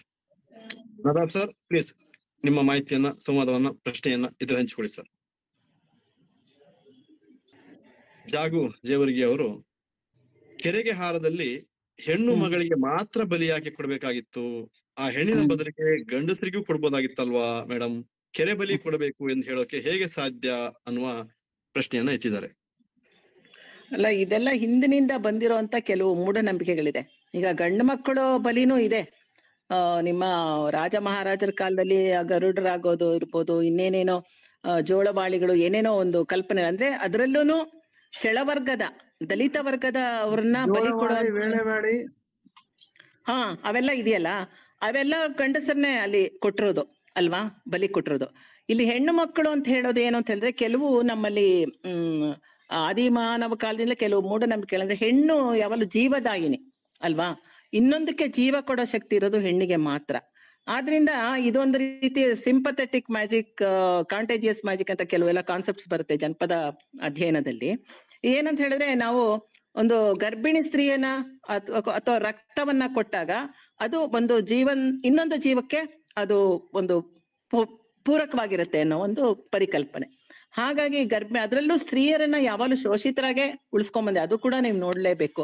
ಯಾಕೆಂದ್ರೆ ನಮ್ಮಲ್ಲಿ ಸ್ತ್ರೀಯರನ್ನ ಮತ್ತೆ ದಲಿತ ವರ್ಗದವ್ರನ್ನ ಯಾವಾಗ್ಲೂ ಶೋಷಣೆ ಸ್ಥಾನದಲ್ಲೇ ಇಟ್ಬಿಟ್ಟು ಬೇರೆ ಬೇರೆ ವಿಷಯಗಳಿಗೆ ಅವ್ರನ್ನೇ ಬಲಿ ಕೊಡ್ತಾ ಬಂದಿರೋದು, ಅವ್ರನ್ನೇ ಬಳಸ್ತಾ ಬಂದಿರೋದು ಕೂಡ ನಾವು ನೋಡ್ತೀವಿ. Okay, thank you madam. Ramesh M Gonal ಅವರು ಒಂದು ಪ್ರಶ್ನೆ ಹೆಚ್ಚಿದ್ದಾರೆ. ನೀವೀಗ ಪ್ರಸ್ತಾಪಿಸಿದಂತೆ ಸಾಹಿತ್ಯದಲ್ಲಿ ಒಳ್ಳೆ ಸಾಹಿತ್ಯ, ಕೆಟ್ಟ ಸಾಹಿತ್ಯ ಅಂತ ಇದೆಯೇ? ಇದ್ದಿದ್ದೇ ಆದರೆ ಒಳ್ಳೆಯ ಸಾಹಿತ್ಯ ಯಾವುದು ಮತ್ತು ಕೆಟ್ಟ ಸಾಹಿತ್ಯ ಯಾವುದು ಅನ್ನೋ ಪ್ರಶ್ನೆ ಹೆಚ್ಚಿದ್ದಾರೆ. ಒಳ್ಳೆ ಸಾಹಿತ್ಯ, ಕೆಟ್ಟ ಸಾಹಿತ್ಯ, ಈಗ ನಮ್ಮಲ್ಲಿ ಶ್ರೇಷ್ಠತೆಯ ವ್ಯಸನನೂ ಒಂದಿದೆ, ಅದ್ ಬಿಟ್ಬಿಡೋಣ. ಯಾಕಂದ್ರೆ ನಮ್ಮ ಶಿಷ್ಟ ಸಾಹಿತ್ಯದ ಮಾನದಂಡಗಳಲ್ಲಿ ಕೆಲವು ಇಟ್ಕೊಂಡ್ಬಿಟ್ಟಿದ್ದಾರೆ ಮಾನದಂಡಗಳು. ಇದು ಇಷ್ಟ ಇದ್ರೆ ಮಾತ್ರ ಶ್ರೇಷ್ಠ, ಇದ್ರೆ ಮಾತ್ರ. ಹಾಗಲ್ಲಿ ನಾನು ಹೇಳೋದು, ಯಾವುದು ನಮ್ಮ ನಾವು ಕಾಣದಂತ ನಿಜವಾದ ಅನುಭವ ಲೋಕವನ್ನ ಸಮರ್ಥವಾಗಿ ತೆರೆದಿಡುತ್ತೋ ಅದು ಒಳ್ಳೆ ಸಾಹಿತ್ಯ. ಅದು ಹೆಣ್ಣು ಮಕ್ಕಳೇ ಬರ್ದಿರ್ಲಿ, ಗಂಡು ಮಕ್ಕಳೇ ಬರ್ದಿರ್ಲಿ, ಅಥವಾ ಜನಪದರೇ ಬರ್ದಿರ್ಲಿ, ಯಾವುದು ಒಂದು ವಿಶಿಷ್ಟವಾದ ಅನುಭವ ಅಂದ್ರೆ ಒಂದು ಒಳ ಅರ್ಥಗಳನ್ನ ಧ್ವನಿಸೋಂಗಿರ್ಬೇಕು, ಒಂದು ಒಳ ಲೋಕವನ್ನ ತೆರೆದಿಡ್ಬೇಕು. ಅಂದ್ರೆ ನಾವು ದಿನನಿತ್ಯ ನೋಡುವಂತ ಒಂದೇ ವಿಷಯನ, ಅದೇ ವಿಷಯವನ್ನ ಅದ್ರ ಒಳಗೆ ಏನಿದೆ ಅನ್ನೋದನ್ನ ಮೇಲೆ ತಂದು ಅದನ್ನ ನಮ್ಮ ಗಮನಕ್ಕೆ ತರುವಂತ ಒಂದು ಸಮರ್ಥವಾದ ಭಾಷೆಯಲ್ಲಿ ನಿರೂಪಿಸಿದ್ರೆ ಅದು ಒಳ್ಳೆ ಸಾಹಿತ್ಯ. Thank you madam. Arjun Basavaraj ಅವರು ಒಂದು ಪ್ರಶ್ನೆಯನ್ನ ಕೇಳಿದ್ದಾರೆ. ಮದಗದ ಕೆಂಚಮ್ಮನಂತ ಜನಪದ ಕಥೆಯಲ್ಲಿ ಒಂದು ಕೊರತೆಯನ್ನ ನೀಗಿಸಲು ಬಲಿಯಾದ ಆ ಮೇಲಿನ ಜೀವಪರ ಕಾಳಜಿಗೆ ತಂಗಿಯನ್ನ ಆ ಮನೆಗೆ ತಂದಾಗ ಅವಳನ್ನ ಮತ್ತೊಂದು ಕೊರತೆ ನೀಗಿಸುವಲ್ಲಿ ಬಲಿಯಾಗಿಸ್ಬೋದಿತ್ತಲ್ಲ ಅನ್ನುವ ಮಾತನ್ನ. ಬಲಿ ಪ್ರತಿ ಸಲ ಕೊಡೋದಲ್ವಲ್ಲ, ಅವಳು ಬಲಿ ಕೊಟ್ಲು, ಅದ್ ಸರಿ. ನಾನ್ ಹೇಳೋದೇನು ಅಂತ ಹೇಳಿದ್ರೆ, ಈ ಮದಗದ ಕೆಂಚಮ್ಮನ ಇದ್ರಲ್ಲಿ ಬಲಿ ಪ್ರತಿಯೊಬ್ಬರನ್ನು ಕೊಡೋದಿಲ್ಲ. ಅಲ್ಗೂ ಅವಳು ಅಣ್ಣ ಹೇಳ್ತಾನೆ, ನಿನ್ನ ಆಗ್ಲೇ ಒಬ್ಬಳನ್ನ ಕೊಟ್ಟಾಗಿದೆ ಆ ಮನೆಗೆ, ನನ್ನ ತಂಗಿನ ಕೊಡಲ್ಲ ಅಂತಲೇ ಅವನು ಪ್ರತಿಭಟಿಸ್ತಾನೆ. ಅವಳ ಅಣ್ಣ ಇವಳು ಹೋಗಿ ಕೇಳಿದಾಗ, ನನ್ನ ತಂಗಿ ಕೆಂಚಮ್ಮನ್ನ ಕೊಡ್ಬೇಕು ಗಂಡನಿಗೆ ಅಂದಾಗ.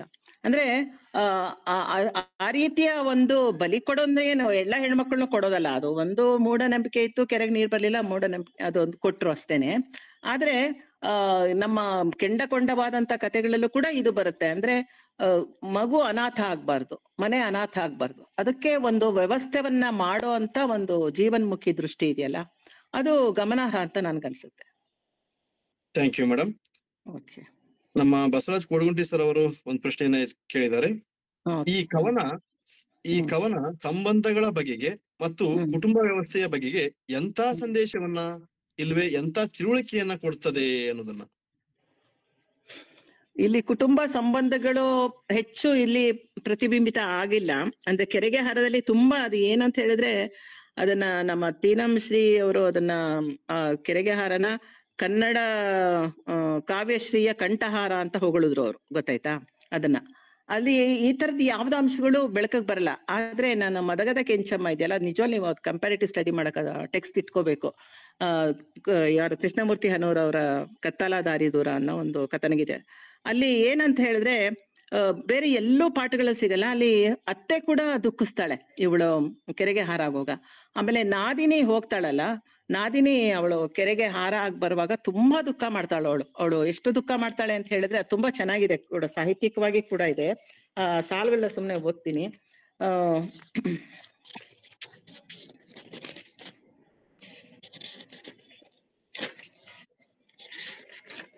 ಅತ್ತಿಗೆ ನಾದಿನಿಯರು ಅವಳು ಹೋಗ್ತಾಳೆ, ಅವಳು ಬಂದಾಗ ಹೇಳ್ತಾಳೆ,